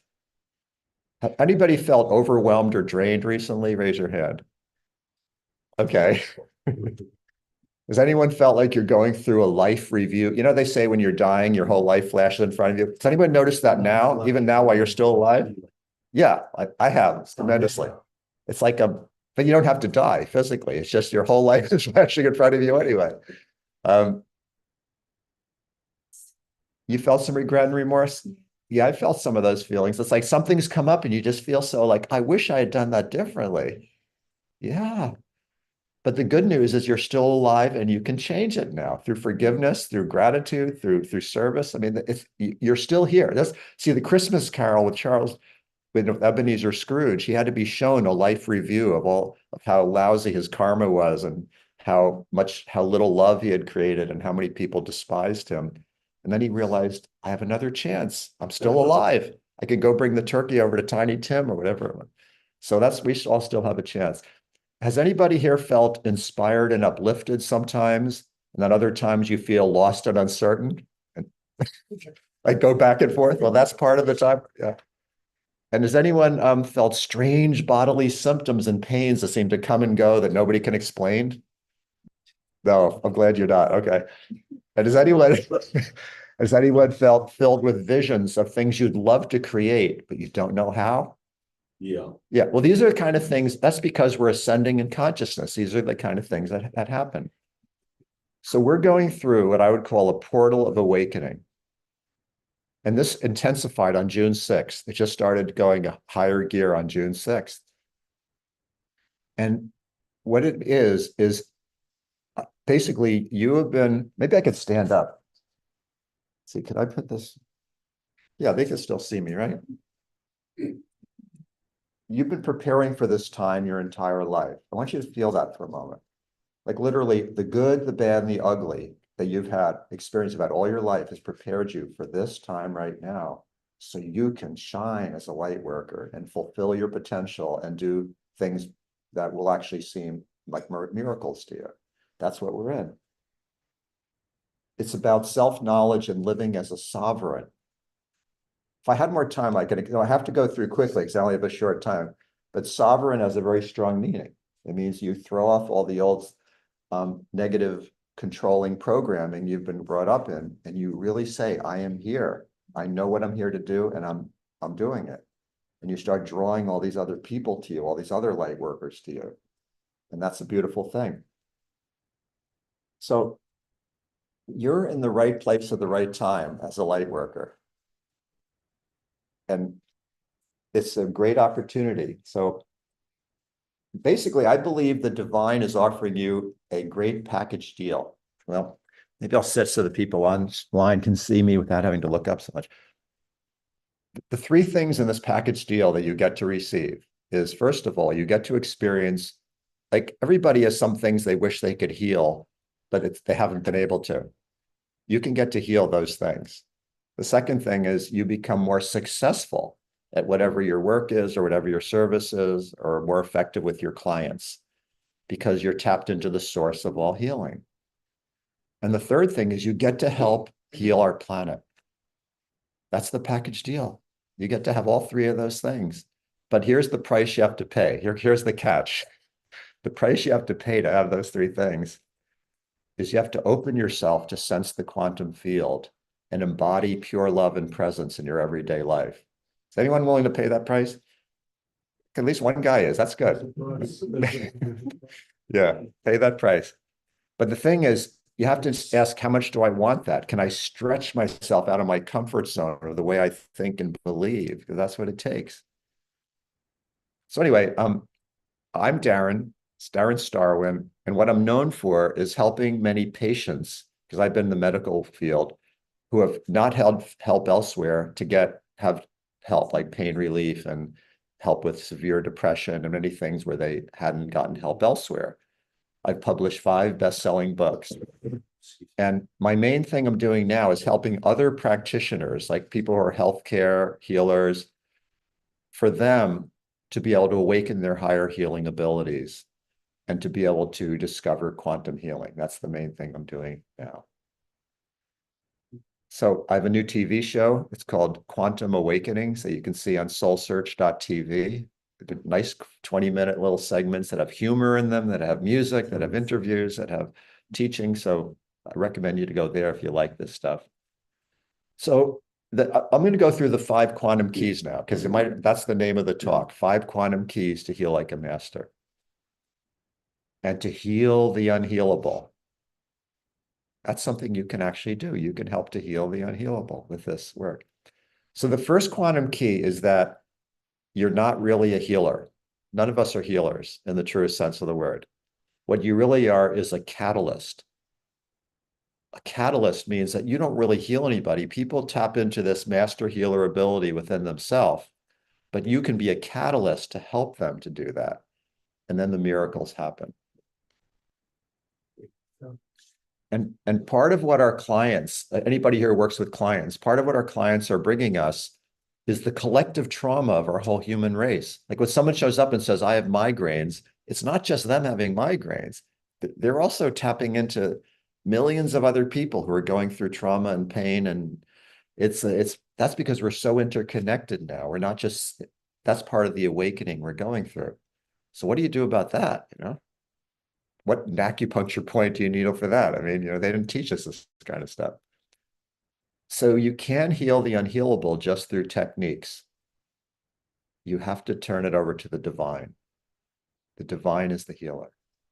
And what I love more than anything is when with somebody who's having a very challenging issue, and they've tried 20 other healers and doctors and shamans, and they've gone to Peru and taken ayahuasca, and they've done all these things. And they usually say, it was all helpful, but it didn't fully heal that deep core of what I'm carrying. And I work with them and I feel that divine energy, and then they actually get better. Nothing I love more than that. And that's what it is being a quantum healer. So you ground yourself in this field. So let's just take a moment right now for this. So just a mini meditation, if you like to join. It's just sit up straight. You put your tongue in the master hook up behind your 2 front upper teeth. And just relax, nothing to do. And just tune into your heart center. And call all of your energy back into your own body, because we are mostly dispersed most of the time. That's the way we've been trained to be.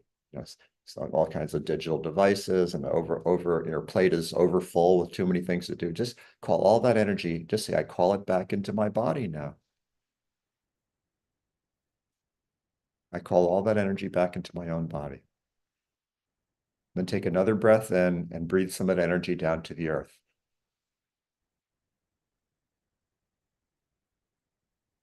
Just sense that.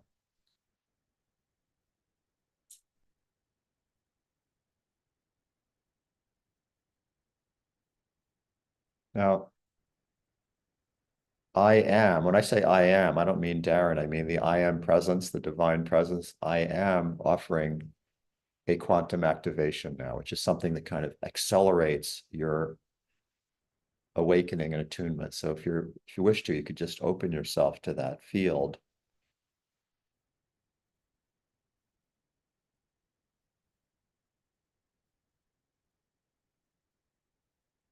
Just feel the love in your heart that is your true self.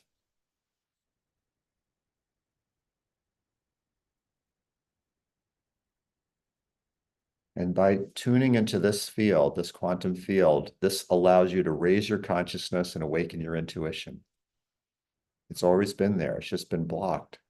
It's just been shut off in many ways. And you can perceive the real, often hidden causes of pain, depression, disease, and people who are held back in their life in various ways. Instead of just seeing the surface, you can see the deep underlying reasons people have these things and help them to shift it.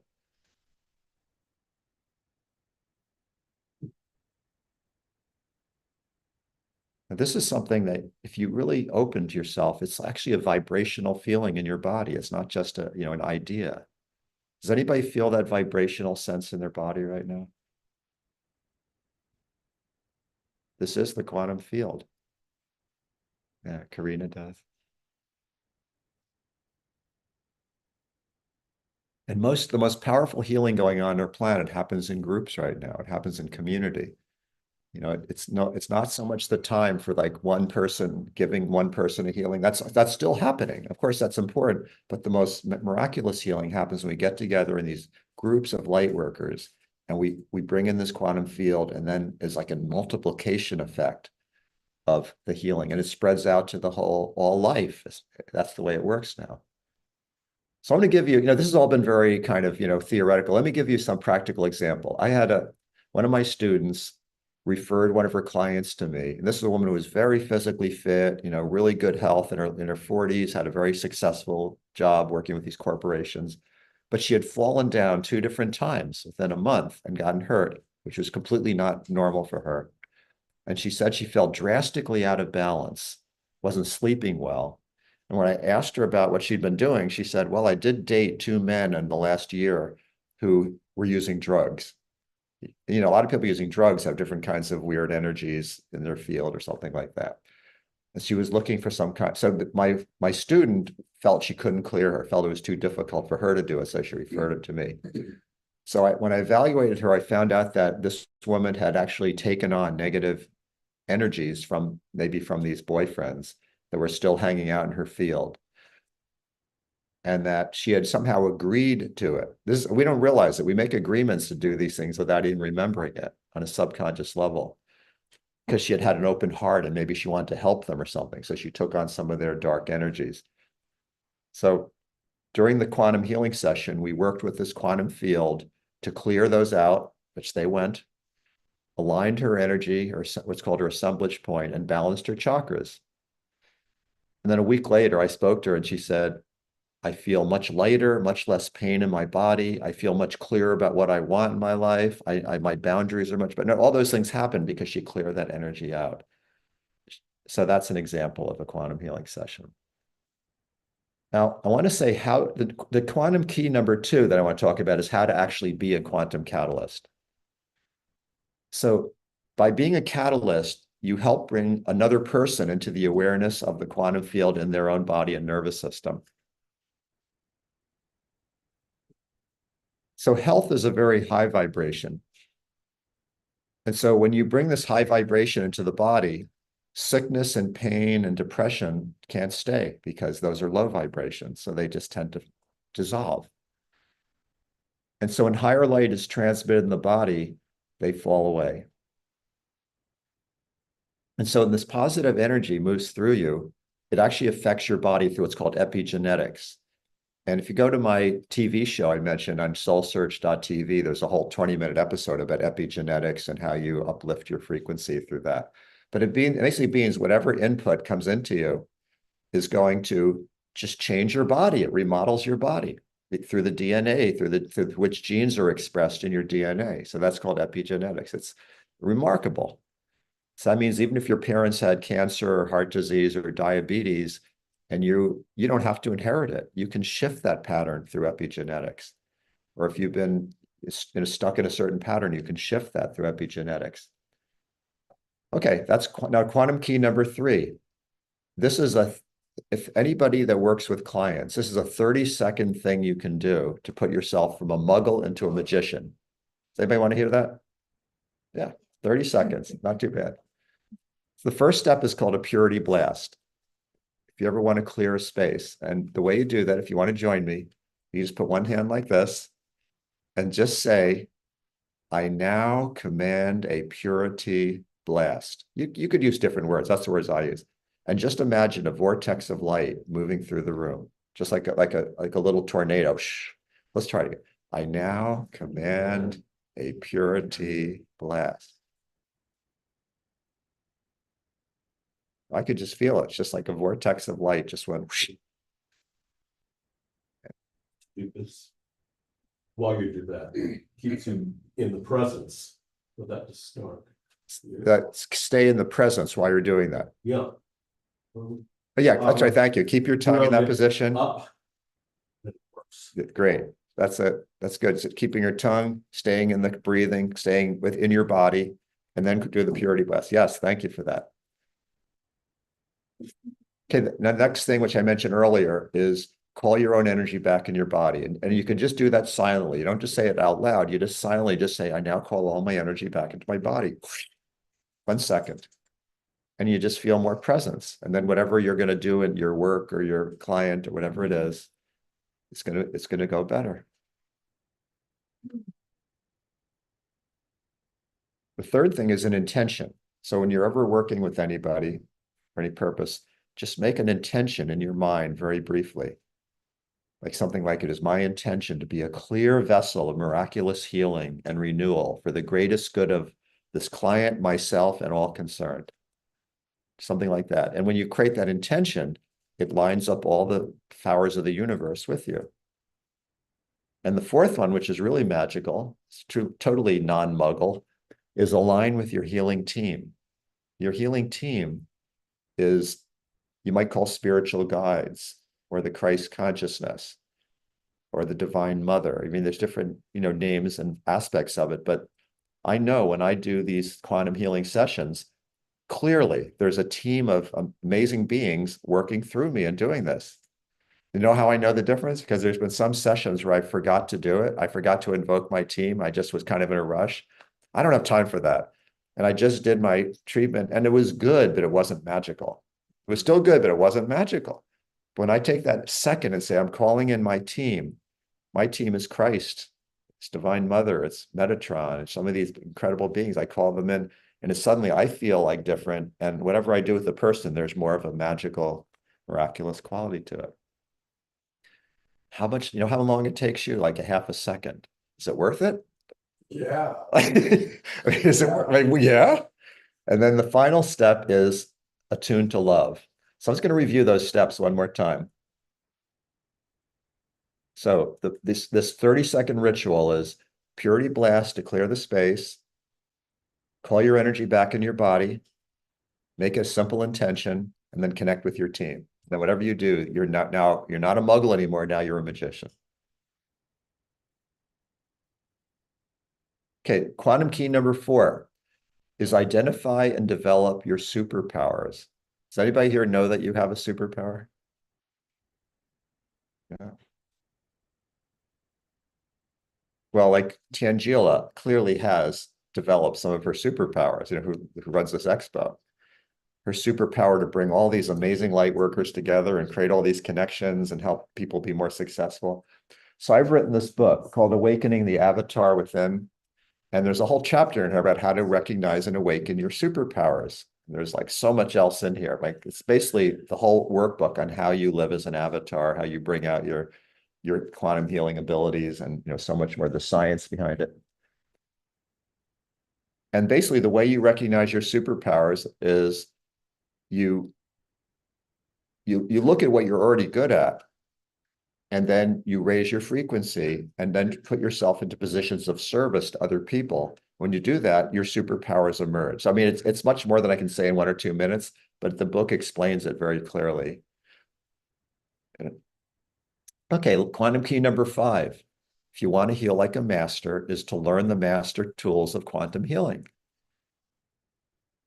So there, at this time, when you work with groups of people who are also developing their quantum abilities and developing their superpowers, there's a tremendous amplification. So since I don't have this to show you, I have some pictures here from my last retreat. We had a retreat in last February, and Angela, who's in the back, was here with us.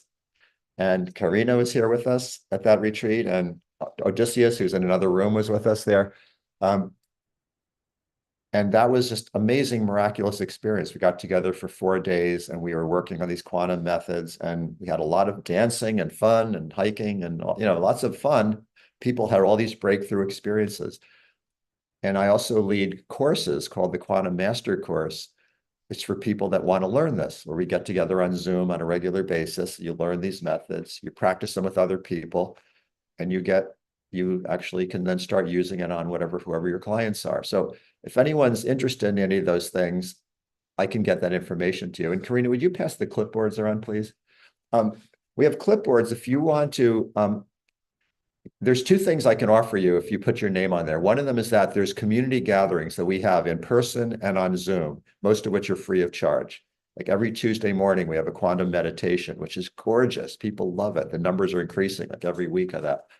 And then there's other things like that going on. And also there's actual courses for people that want to study this. So if you put your information down, you can check off what you're interested in, and then you can get that information. I did have 2 clipboards. Can they both go in? Okay, good. Thank you for doing that. Now I want to read another quote. This is a woman named Kaisa, who's an acupuncturist who took my master course last year. And she was a very left brain kind of muggle kind of acupuncturist. I mean, very skilled at what she did, but not that open to the spiritual side. But she wanted to be. So she found me somewhere online and took this course. And here's what she wrote. She just didn't write this. She just said it to me on a phone call. She said, I feel completely different in a really good way.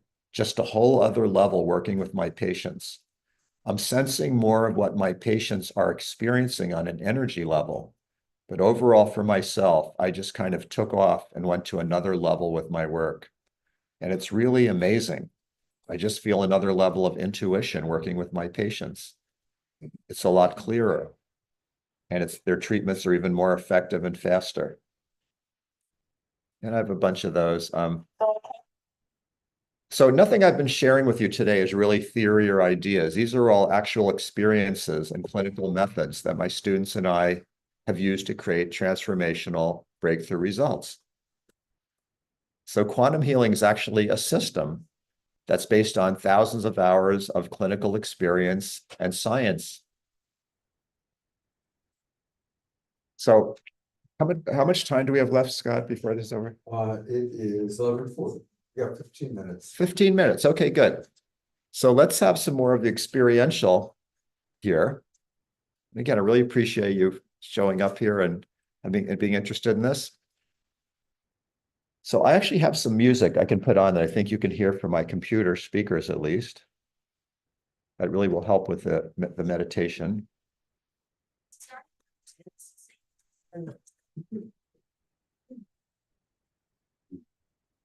What was the 5th key? The 5th key was learning the actual methods of quantum healing.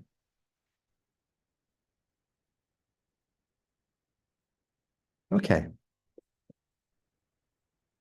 And to those who are here online with us, thank you for being with us.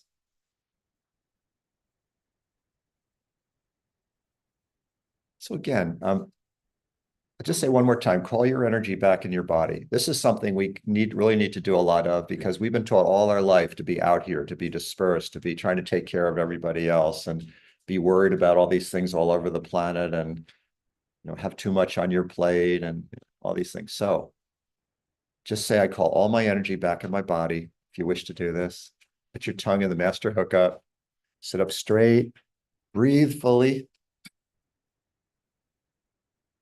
and relax.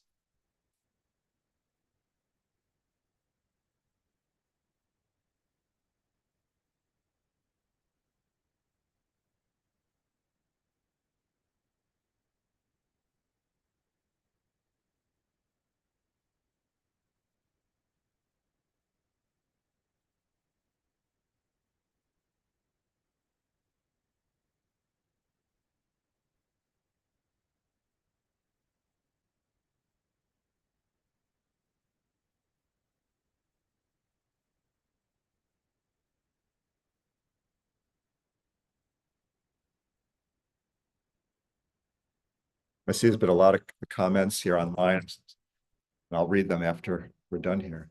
Thank you for your comments. And just feel that connection on the tip of your tongue. Just feel it drawing you within into that grounded state.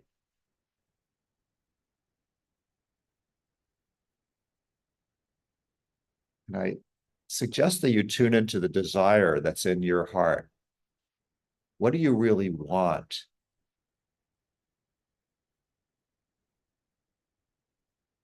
What would you love to experience?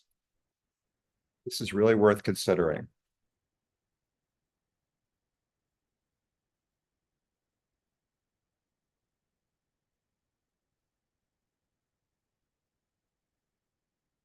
If you didn't believe what you want is impossible, what would you want to do? What would you want to experience? If your dreams that you were dreaming about, you didn't say, oh, I'm not good enough, or I don't have what it takes, or I'm too old, or I'm too young, or I don't have enough money, or if you just put all that stuff aside, just what you'd love to experience, just take a moment to reflect on what that is.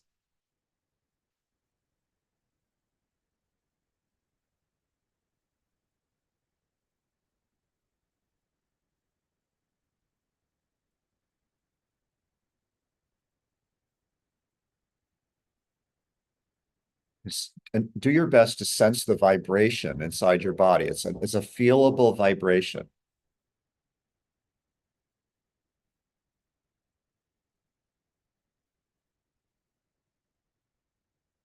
Most people don't take the time to feel inside their body unless they're either in pain or having sex. Those are the only two times they ever, or they have indigestion or something. But no, there's a beautiful like field in your body that you can learn to just be so nurtured by. It's the quantum field. And if you have a request for healing for yourself, there's something you'd love to have healed in you. Just notice what that is.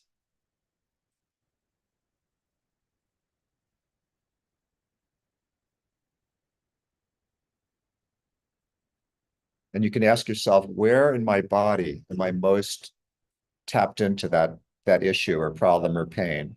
You know, if you have pain in your knee, it's pretty obvious where it is.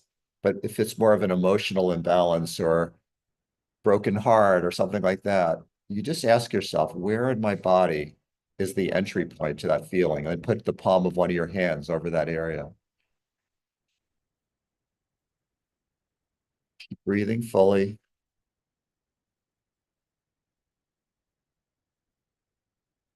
And now I'm going to suggest a very powerful act to you. Again, only do it if it feels right to you. And that's to say, I now call my divine self into my experience, into my body. I open myself to have the direct experience of my divine self, not filtered through spiritual philosophies, but just directly in my feeling sense, my sensing, my own direct sensing right now. Then just trust whatever you feel. There's no preconception of what that should be like.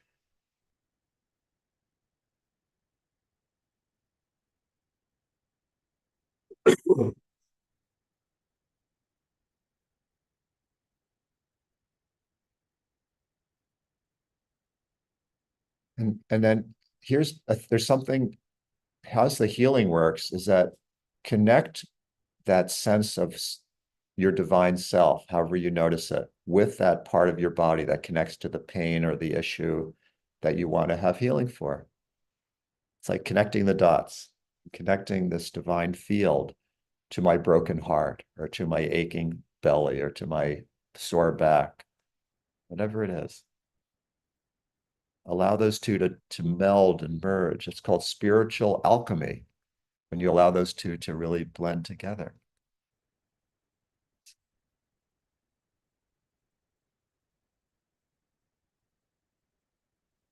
And if you feel some emotions, welcome those emotions. If tears come, welcome those, because this is your body connecting and acknowledging and saying yes.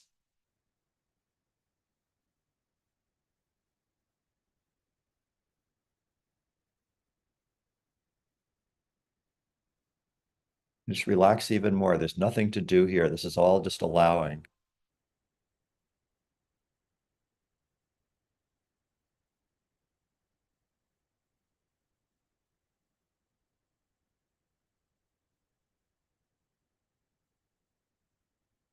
Because what I believe is that you have a bigger purpose that your soul is calling you to now. It's been tapping on you for a while, saying you have a bigger purpose. And this is the time for this. And there's some part of you going, but I'm afraid. I feel unworthy. I don't know if I can do this. So just know that those are illusions.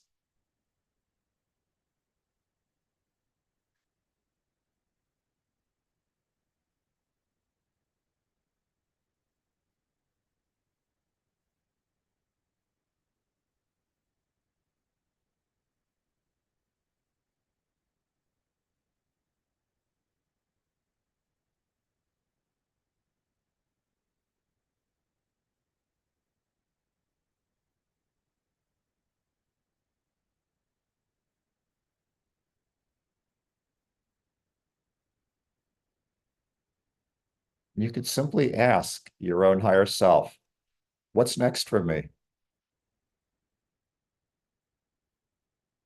What do you want me to do?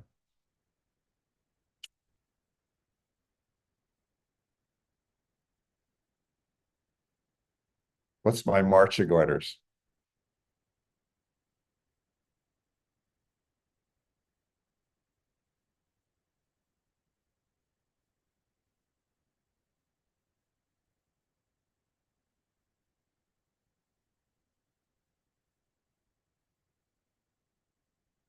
So to sum up everything I've said today within this meditative state,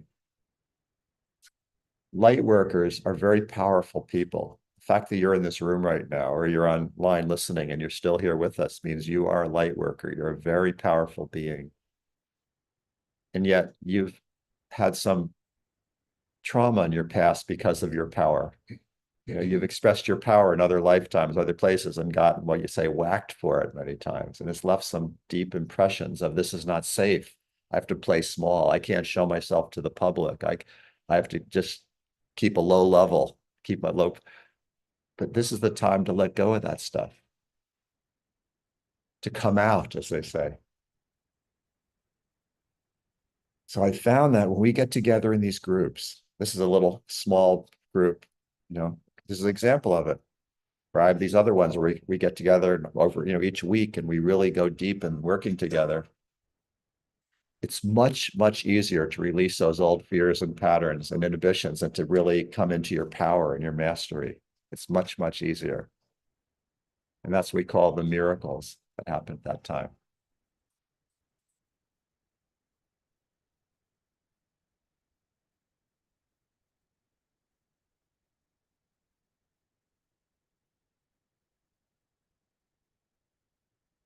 So I probably need to bring this into a close to prepare for the next speaker. But just know that this quantum field is always with you. You don't have to be in this room with you take it with you. And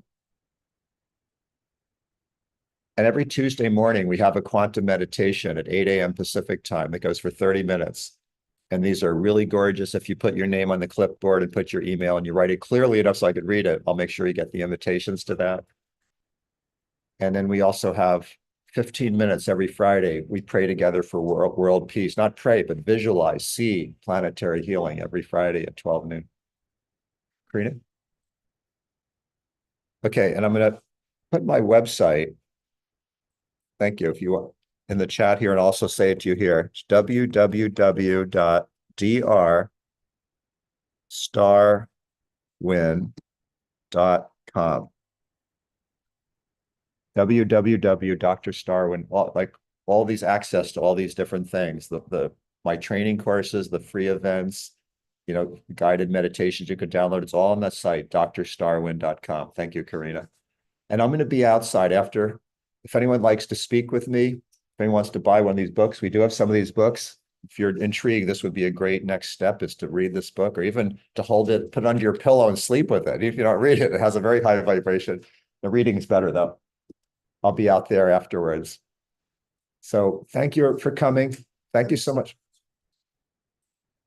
Thank you, Scott, for making this possible and for Say hello to our audience. yeah, and to everybody who's with us and came on here. I really appreciate you coming and taking your Sunday morning to be with us. And for the comments, I haven't had time to read the comments, but I'll do it as soon as I get out of here. But let's see, I'll look at a few of them now. Lynn said, what we focus on, we help manifest. Need to get all the radios and social media focused on cleanup and rebuilding. And Laura said, thanks, Darren. And there's a whole lot of great comments here. So Omer Shar, thank you for your comment. So God bless all of us. And just know we can transform this United States of America this year in this crazy election year. If enough of us put our consciousness together, we can do it. So let's do that. Good job, Darren. Thank you. Yeah. Well, hello, Sacred Sunday audience. There's Tangela still there and Omashar is still there. So I'm going to bring them both up. We're going to, everybody's kind of leaving the room and more people coming in. There's lovely Karina. What a beautiful return to the Sacred Sunday show we've had today. And Tangela, let's do this on a regular basis. Let's start. Love to. We have so many events coming up in the Bay Area, so let's plan this together and bring back Sacred Sunday, because I love gathering. Of course, we love gathering in community, and to do it both with in the live and then the online community. It's amazing. It's amazing. It is. It's really fun. The hybrid experience is happening. So, and next Saturday night is another Soul Search Awakening World show. Yes, definitely. So we'll all be together for the Soul Search Awakening show on July 6th. And for all of you, thanks so much for tuning in and joining us for this beautiful Sacred Sunday show. I did put in the chat that you can watch Darren's show on soulsearch.tv, Quantum Awakenings. If you guys have not checked it out yet, it's totally free to watch. Just go to soulsearch.tv or download the Soul Search TV app on your Roku, Amazon Fire, Android TV, Apple TV, or on your mobile phone. And you can watch his show and many others. But I love Darren's show because it has comedy, it has music, it has teachings, it has transmissions. So definitely check it out. And if you want to keep watching the next speakers, we're going to close out the Sacred Sunday show, but you can continue watching on the Soul Search Facebook page or the Soul Search YouTube channel as well. So you guys can do that. We'll have those online, where Scott has been our inspiration to start doing these live streamings, which I've always wanted to. So thank you, Scott, for being the inspiration and the catalyst, talking about catalysts for this. You're on mute, Scott. Turn your mic on, brother. You're still in. You want to do another song to close us out? No, I won't, because I've actually packed it all up. I was actually gonna go outside in the sunshine, and Darren was so engaging and his information was so pertinent to me and powerful. I chose to stay and be present with it all. But I actually have turned my keyboards off. Well, then we're going to wrap up the Sacred Sunday. We'll see you all on Wednesday night for the Awakening World. It's going to be a really good one. We're doing a book launch for a very fascinating book. And the next Saturday night, back with Tangela and Omashar and Soul Search TV luminaries, including Kalina. So that's going to be really, really beautiful. Wonderful. Well, thank you so much, Scott, for joining live. Hope you have fun at the expo, seeing old friends and new. And Omashar, thank you for all your beautiful music today. It was so beautiful. And everyone for your awesome energy and just coming together. Happy Sacred Sunday, everybody. Namaste. Sunday. That's not like. That's Tangela. I just wanted to say hi. Oh, Sweetie, I'm here. Good to see you, darling. How are you? Getting ready for the next talk? Yeah, yeah. All right, wonderful. And Jasmine Bear and Barbara's dog are here now planning, so. Oh, that's so fun. Winston and Jasmine Bear, I love it. Okay, Take care. Bye. everybody.